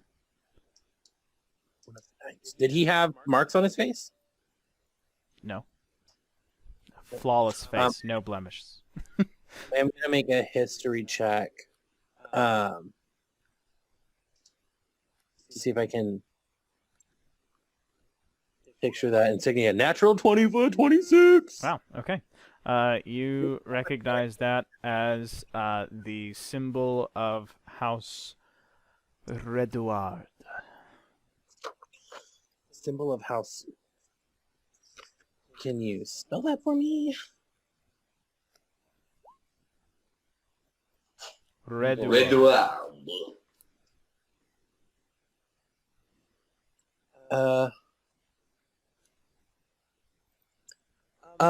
Did that symbol, miss? Is that a symbol from around here? Not close to here, but it's a noble family, the Redouard family. Tech Thoughts is still up, is that true? Yeah. Okay. That answer plays in her mind like, what are you kidding me? You don't know House Redouard? Do I know House Redouard? Make a history check. 21. It's not a nat 20. But, They are one of the few families that are in the sort of bosom of the Pentagrost family, the royal family of Dasaro. They are one of the few, like, elven families that retained that. The rest of the elven nobility are they're nominally nobles, and function as nobles much the same, but they are like kind of kept at a distance. Gotcha. The Redward family are elves who stick pretty close to the royals. Out of character question, meta question. Have any of the names we've met, are they any of them Arden's family? You have not heard his family mentioned, no. Okay, cool. The man that he was with, can you picture that man? And before she says anything, I just put 5 gold on them. Actually, I'm just gonna I'm gonna put my hand on top of hers so that it's hidden. I'm gonna whisper, keep that hidden, and it's a platinum that I slipped into her hand. Okay. Yeah, and she pictures one knight, and his face changes into another knight's, and then it changes back, and sort of bounces back and forth. And you can see that it is not like too. It's like it oscillates between a knight in like his late 30s, sort of V hairline and a thick beard, sort of gaining weight, but a lot of it is still clearly muscle. An axe on his back, and he has the symbol of a, like, you can see it's sort of like a rook in chess, like it's just like a tower on a shield that is completely teal. And then it also goes to a like young knight who looks like he's about 20. He has sweeping, curling black hair, clearly shaves pretty regularly. Is a human and has a beautiful symbol of his own on his own shield. It is this sort of white and red check, like square, square, square, square, bouncing back and forth. And you see there is there is a panther, sort of. It's like there's like a golden big cat, like a leopard shape, but it doesn't have any spots or anything like that. Okay. And that's on the shield. Mm-hmm. Like all that's on the shield. All of that was on the shield. Yeah. Do I recognize that? That one, there's a much better chance of the younger one. There's a much better chance that you would recognize it. So that you can make a history check. Okay. We'll say that the 26 can carry over to this. Actually, that is the symbol of House Contenay. House Patene? Contenay. Contenay. And that's the younger ones, right? The younger knight has the symbol of House Contenay. House Con. Connor, is Althea saying what she's seeing out loud? I'm gonna relay it once we get back to the table because this only stays up for a minute, so I can't really Right. Yeah. talk to anyone. I'm worried about. I would say too much. Yeah. No. There's about 4 things that I've asked of her. Is there anything else? Already asked about if she had overheard anything. If Can you ask her where their biggest bottle of meat is? because I'm so quickly going through all this, I just automatically do it because Akka said it, and then I just turn and glare at him as the answer pops up in her mind. Damn it, Akka. Okay. So I'm gonna ask her if she knows the teal symbol. Yes. That's the symbol of House von Aubrek. Von Aubrek. Sorry, von Auberk. Auberk. House von Auberk. Now, is it weird to see? Oh, sorry. I accent that for a second. Now, is it weird to see these 3 houses interacting together, or no? No. Redward is a powerful house, as are the Continent. Von Auberg, their lands are located on Continent land.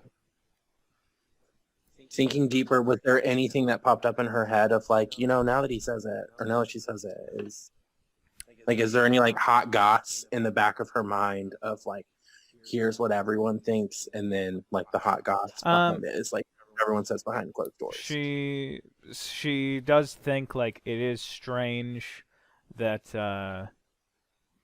that the Continent was working directly with someone who was from House Redward, because the Lord Continent has declared that he will continue to back the king.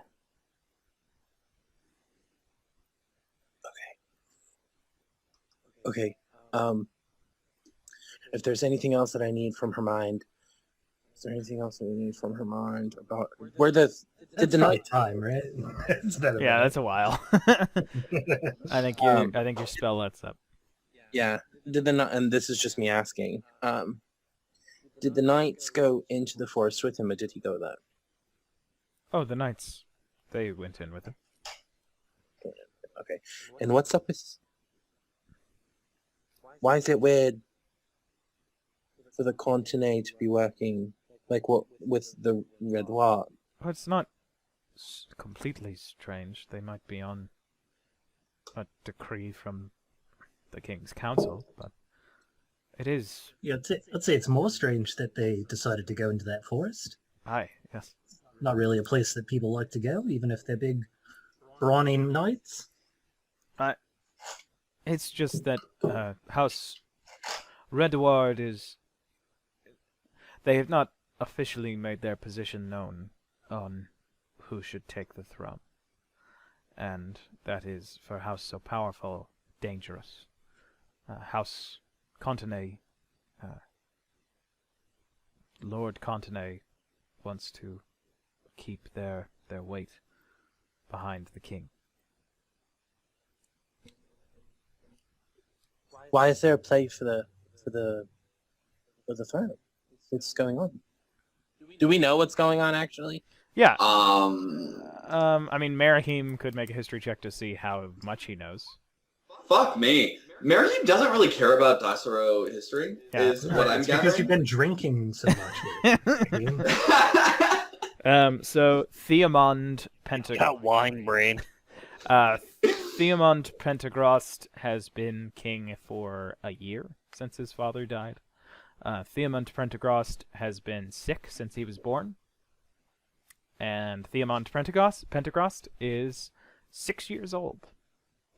Theomond has been king for like a year. He's a sickly little 6-year-old boy. Hey! So there's a lot of... One of the drunks looks up. That's the fucking king you're talking about!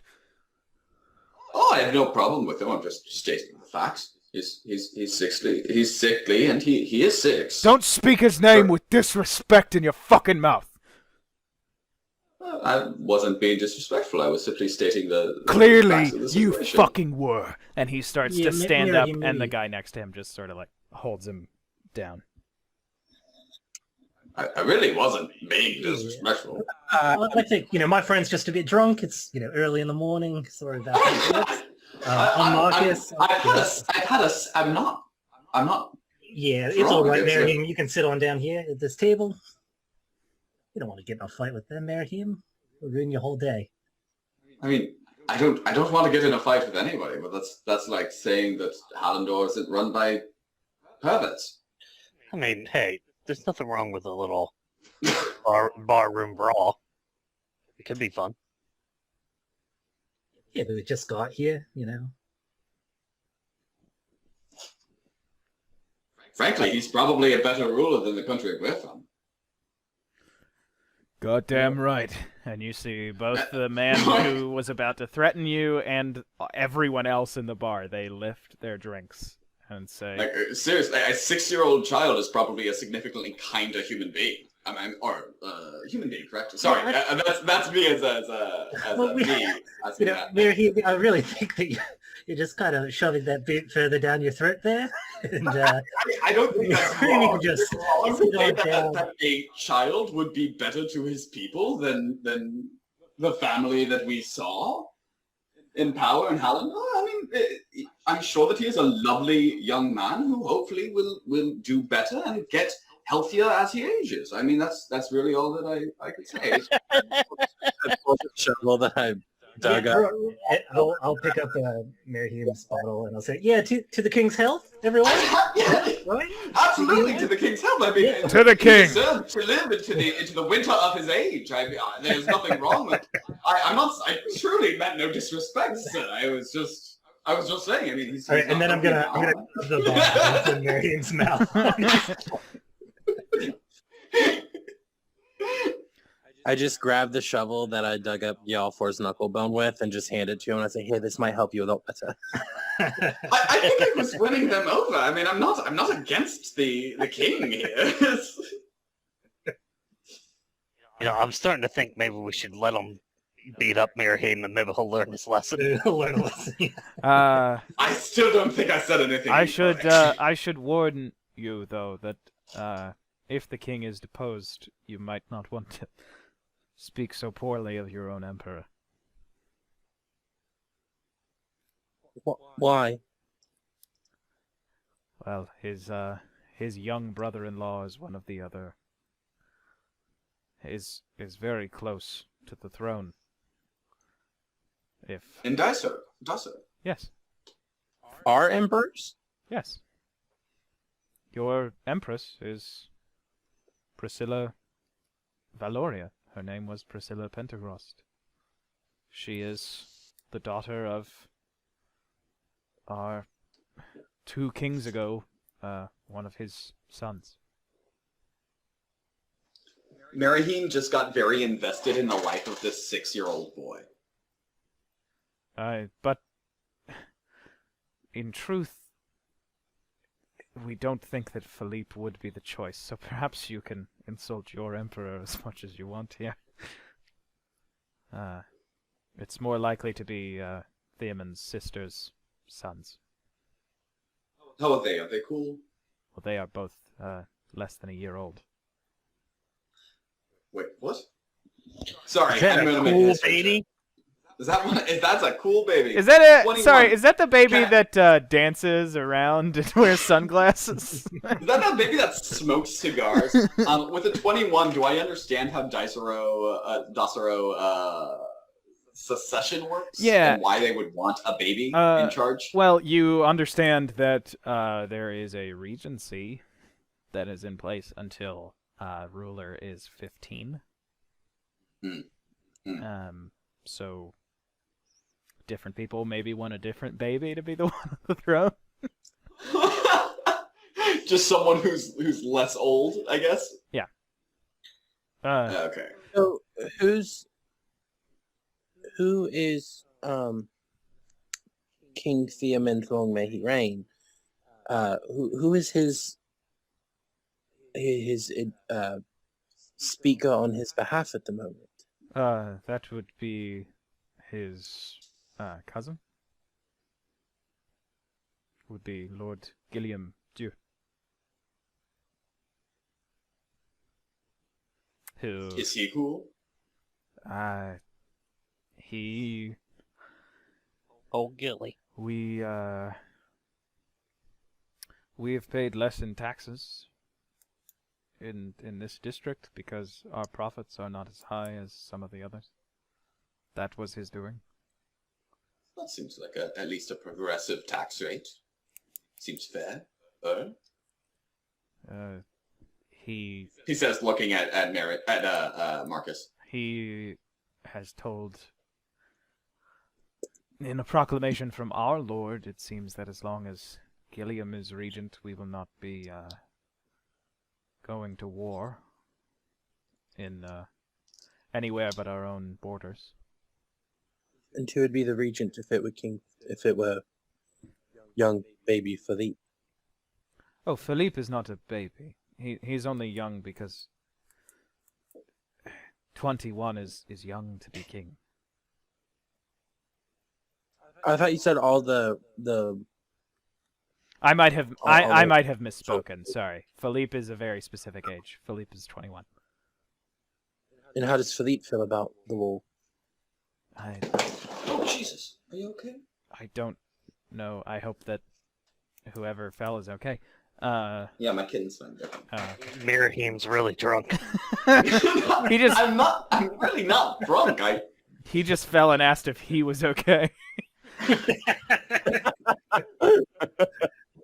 My cat did cut my arm open though. That's fine. Philippe, Yeah. Philippe is 21. Can't skip it. He's a warrior, but he would not have a regent, and so he would be harder to persuade. If he wanted war, we would be in it.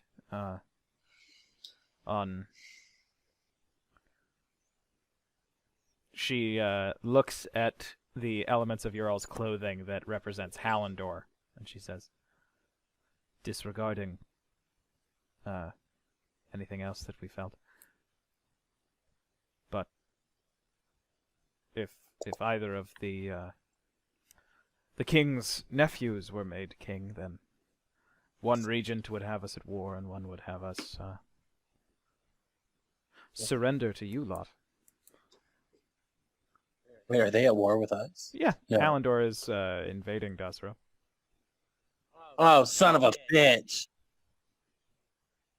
And we're just moseying on him.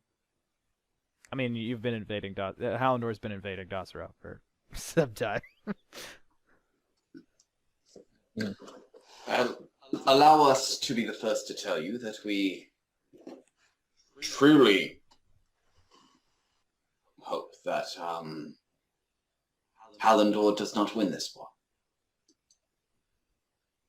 You are strange Hallandorians. We've seen some shit. Allow us to say that we do not trust those with power. Especially not of our own country. We've seen what they do with it. Well, you would do best not to speak that way about those in power here. Well, we don't know those in power here. So. You would do best not to use those words. I mean, I'd be happy if we just didn't speak about genealogies and baby kings and stuff anymore at all. Yeah, let's not talk about baby kings. Let's continue. Let's do what we came here to do. Yes. Get drunk. More specifically, discuss what we've learned and figure out our next steps. So here, actually, what your job actually is, if you don't mind, could you just give me your largest bottle of mead? Yeah, sure. She gives you a huge... And then I have a question about this place and the people. Do they look poor? And I don't mean like they just live modestly, but like actually like I don't know, like Impoverished. they're not. Yeah. The people don't look all that poor. They're a bit thin for older retired folk living in a rural community. So that's a good indicator that they might be. I'm getting an echo. But they the buildings look a little bit like they might be in need of repair and might have been for a few years. So it's a possibility. Okay. I'm gonna pay her 1 platinum for the bottle of mead. Oh, thank you. Oh, thank you. You've been real generous. Yeah, maybe we should let her get back to work then. Yeah. Okay, I'm really getting a lot. Okay, of let's echo. get I a don't know table who over that is. here where they don't have to hear Mirahim say something on accident. Truly, not. I There's an echo. Could everybody make sure that they have their headphones in? I'm gonna make sure that I have. Or I'm gonna keep mask painting faces on, but I'm gonna look like Caladrius.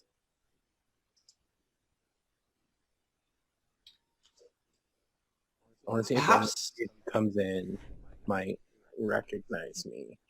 I think Merheem asks Althea to one. I assume that you conveyed all of that information. Yeah, once we And, decided, yeah. and then showed us what the kid looked like, what the Yeah, young half elf looked like. I would have gone through before I became Caladrius. I would have gone through the 3 people that I saw. And I would have done like their dress and everything. So that way their symbols would be visible too. In Yeah, case Althea, anything for anybody. there's something that you mentioned reading from a mind that kind of stuck out to me, and that was the heron detail. 'Cause remember the first time we met Caladrius? He was in the Tower of the Heron. And so if they're trying to beat the heron, then probably trying to beat old Callie. I would also say that it is most likely that Caladrius has never actually been in this town. Specifically because when you think about what we know about him, he tends to collect areas that are isolated from the rest of the world. As if they're a keepsake or a treasure. He also flies around on a dragon, so there's a good chance that he didn't need to stop in any town. True, but I specifically mean that it's most likely based on the interaction that he had with the ownership that he had of. Sorry, what was the name of the last town that we were in? The Lypris. town last in time, Lypris. Based on how he interacted with Lypris, I think it is very likely that he has a similar, maybe not quite as dominant, relationship with the wood elves of the forest here. Almost a lone outsider allowed into their secret world. Well, I think he was born in that other town. Well, he came into power there, but He was certainly if you are someone collecting up... Oh, sorry, what you say? just he was born there. Althea was Okay, well, correct there. Yeah. He was born and raised. His dad was in charge of the town before he was. Exactly. But I think there is something to be said that there's a lot to learn. Look at how much control he had over that one village. Mostly because he was one of the only people that came and went. Yeah, well, he was protecting them. You know, they don't have souls, so I think it was a pretty all right thing that he was doing there, actually. I think that it was... What he was doing there is certainly something that I supported. But I do think that with a man like Caladrius, it wouldn't surprise me if he was somewhat acting in a similar stead. It gave him a lot of influence and power over that area that needed and provided resources for him.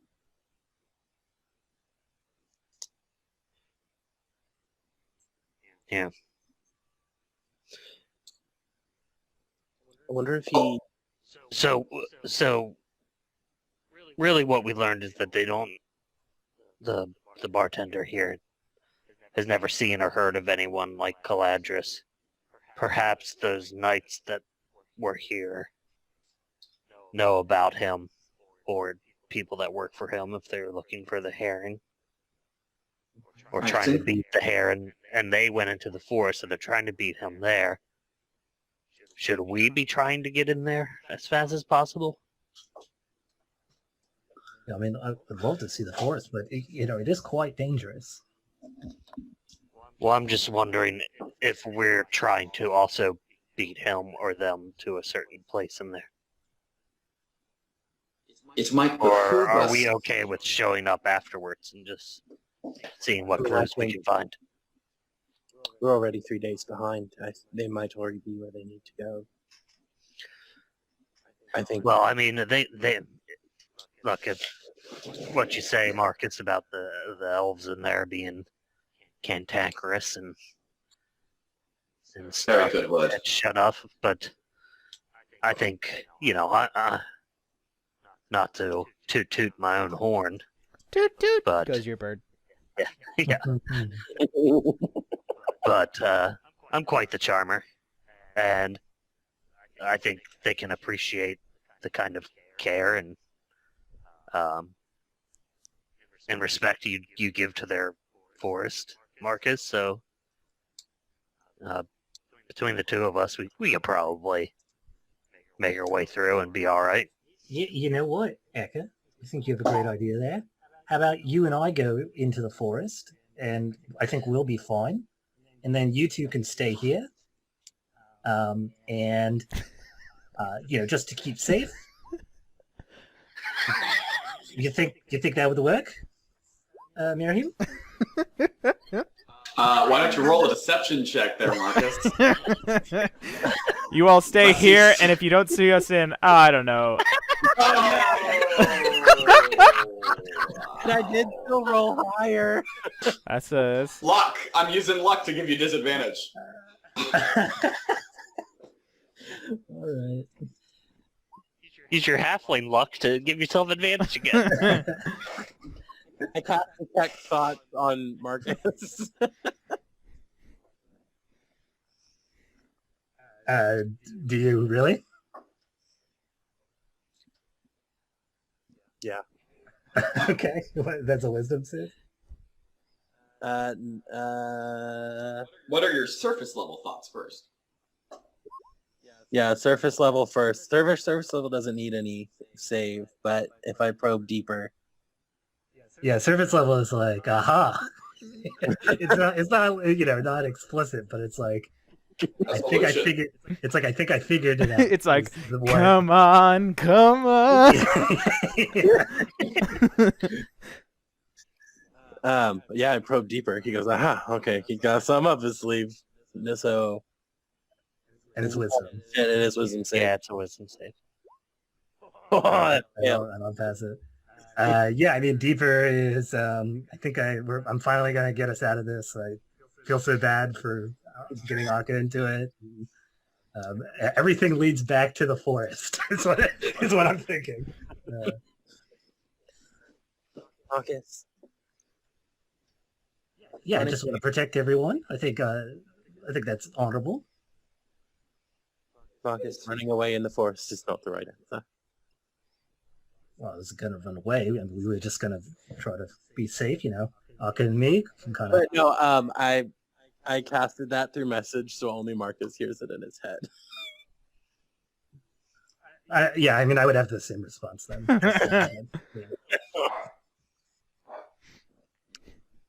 And I just give him a knowing look. I don't think we should split up the party. Regardless, I think that it would be a good idea for us all to probably move on this together. I mean, also, if we left Mirahim here, I think he'd be beat up by these people. I would like to remind you all that I did have them on my side at the end there. You mean after Marcus toasted to their king instead of insulting him? Well, yes, but I do think that it's important that we stick together in there. If it's as dangerous as you say, Marcus, and frankly, no one is probably as great an expert as you are. I mean, I think we can get them through it. It's fine. They just need to stick with us, and we'll... I don't know. Do you know any spells that help people pass without a trace? It might help us explore the forest. We need something. We need some kind of ray of frost. We need some sort of fireball. Well, that one makes sense. That one tracks. They're like regular missiles, but they're magic. But it would be the other way around. They're like magic missiles, but not magic because they don't exist yet. Well, I mean, they're still a missile is not. I guess maybe I don't know. A missile. Yeah, I I guess a think missile is so. I any think projectile. Like projectile, yeah, is what I'm thinking. We need some kind of tiny hut. My friend Lehman's got one. I need some sort of Mordekian's giant hand. I could really go for some good berries. These berries are I all could right. do this joke for 4 more hours. We need a spell that might cure wounds. I wish that there was some way for me to locate object. Marcus, do you know anything? I wish that we had a spell to dominate this person. No, that's a different I flavor. wish I knew this legend's lore. All right, let's finish up the session. Yeah, Mary. I think I have just a spell in mind actually. For what you suggested. Hey, Marcus, you know that new spell you've been looking for? Well, listen to this.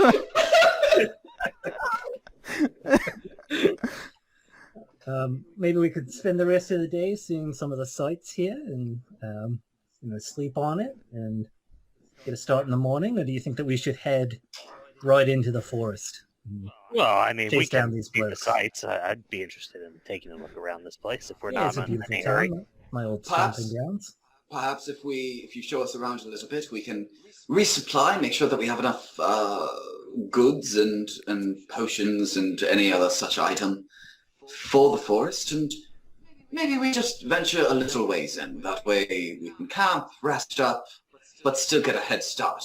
Yeah, I don't really think that we want to sleep in there as often as you're suggesting. I think that you should either go now or we should go tomorrow morning. Is what I think. Is even going just like a mile into the forest, Ben, is that like, no, don't do that? So the farthest anyone has ever gone is 2 miles. Marcus can tell you that going a mile in is something that like you are a legend People in won't your do it. village Yeah. if you do it Right. as like Gotcha, a young okay. man. I mean, I think, if we leave now, we'll be sleeping in there tonight anyway. So I think we could do some... Yeah, right. I guess what I'm saying is that when we go, I think the elves of the forest are probably going to find us, and they'll at least have a chat with us. And so I guess in that sense, it doesn't really matter when we go, but we just need to be prepared for all that the forest has to offer. So. Oh, I have this spell. Alright, a particular creature I choose that is in the same plane of existence. I know what this guy looks like, right? Yeah. So I can cast Scrying on the kid, Oh, finally, being the school of divination finally pays off. right? Yeah. Like, So sorry, when you all are talking about the kid, who do you mean? I mean the redheaded dude. Okay, he's like Althea. How old are you? I'm 20 something. Okay, he looks like he is like 24 at the. He looks like he's like 24. All right. Well, Marahim's in his 40s. Okay, so I mean, as I far guess as I he's guess that's concerned, fair. yeah. I just wanted to make Yeah. sure like he looks like he is matured for an elf. Yeah, Okay. I'm 20. So Yeah, you forgot that we're the Creaky Bones Brigade. Yeah, sorry. yeah, we're the Creaky Bones Brigade. You can't give the Lions Hope 2 names until the A team until Team 1 has 1. Team 1, no one gets a second. Technically, Team 1 has 4 names because we all agreed that it should be named after our characters. All right, what do you want to do with this spell? I'm gonna wait until a little later in the day. All right, I think you all just spend kind of the day like being like tourists in a movie about Americans going to France. Like you're just Well, walking next to the river and like eating a baguette and throwing the baguette to ducks. Just eating grapes right off the vine. And Yeah. You see somebody riding a bicycle and you're like, "What demonry is this?" And then you throw a stick into their smokes and laugh. You know, a European trip. Have we seen any of those same symbols? Specifically, the fox had one for the House of Redouard. Deuteronomy, House of Redard, Redward. Redouard. All right, none of that. It's Redouard. Yes. No. I mean, you have never seen it in like an official capacity. You might have seen it in like a Docero theater troupe came to Lyceray and put on a show, like you might have seen them have those symbols like on their cart. No, I'm talking about around town while we're doing the sightseeing. Oh, not around town, no. Not around town. Yeah, sorry, I just wanted to explain that you all did go sightseeing and relax in town, but I did want to know what you wanted to do with your spell, Marion. Yeah, I'm gonna scry on the young child that is 24 years old. All right. So he, yeah, okay. So you scry on him. What type of saving throw does he get to make to see if he knows that you're doing it? If a target knows you're casting this spell, it can fail the saving throw voluntarily. If it wants to be observed, knowledge. God, this is fucking complicated. Knowledge save modifier, second hand. You have heard of the target. So what that is Ben would minus that from his roll if those are the things. I'm pretty sure it's it's either wisdom, intelligence, or charisma. I can't remember which, but it's one of those saving throws. And Ben, you'll make it, and then you'll minus, like, if we're familiar with it, then you would minus that. And you don't know that you're being scryed on. It's just that person passes the save, and then they can't be scryed on again. Okay, so it's 17. So they would have a +5 but a -2. So a +3, and I'm gonna use my 5. My 5 from Portent to just have it. They rolled a 5. Okay. Well, they don't have a wisdom of 12. They don't have a wisdom modifier of 12, so they. Yeah, you see him. You see this man, floppy, orange-haired, elven man, and you see.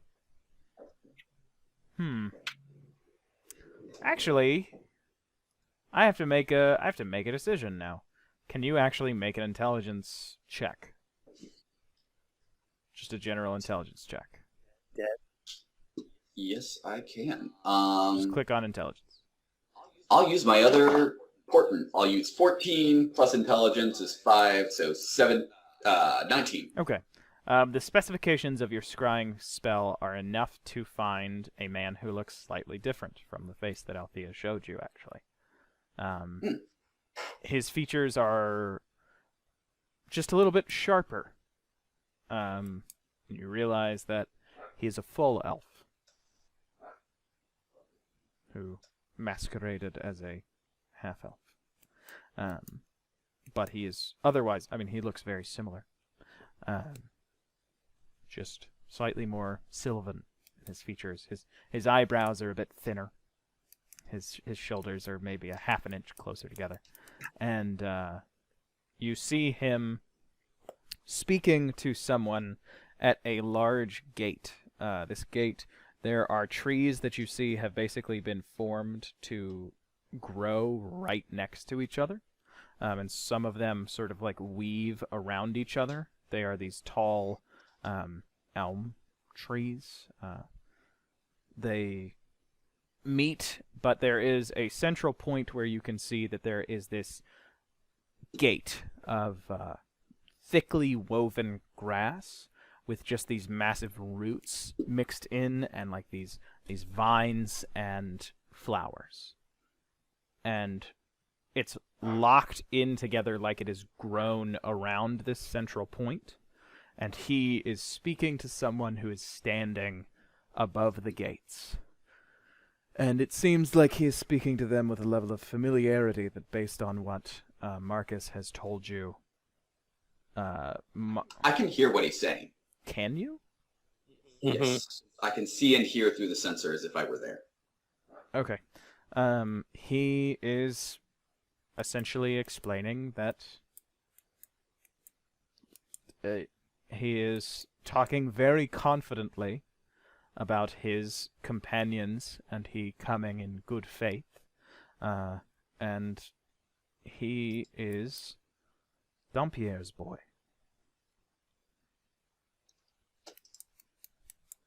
Whose boy again? Dampierre. Right. And the person at the gate is disagreeing and saying that the queen is not accepting anyone. The fact that they are this far without being killed is enough that they should count themselves lucky. And this man, basically just says that he should speak to the queen. He knows that they have been speaking with the Heron, and he comes with a better offer.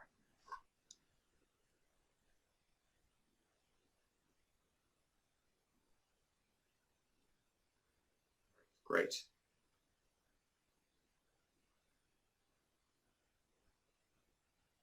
And Okay. Cool. that's most of what you... Well, you can watch it for 10 minutes.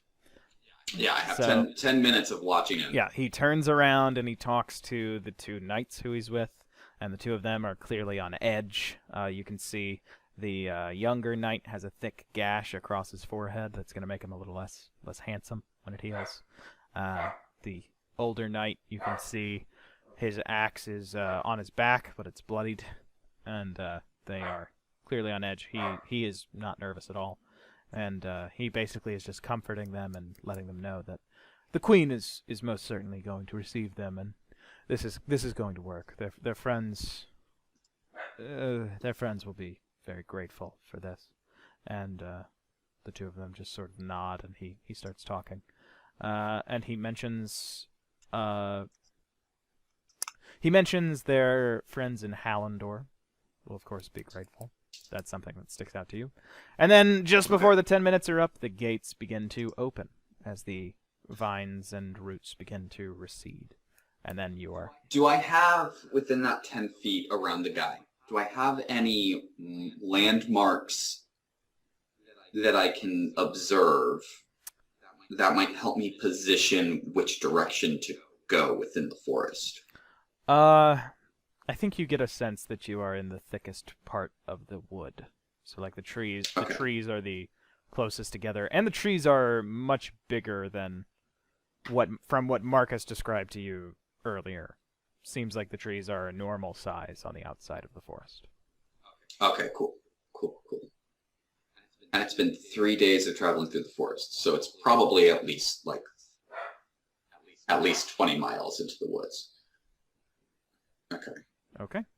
And you all have resupplied your regular stuff and anything else that you all might need to buy. I'll go ahead and tell you, you can't buy potions here. You can just message me about those, and we're going to call this the session. So thank you all so much for watching the Sunken World Saga. We will be back next week with another adventure for the Thorns. And we look forward to you watching with us. Thanks, everybody. Goodbye. Yeah. Bye-bye. Bye.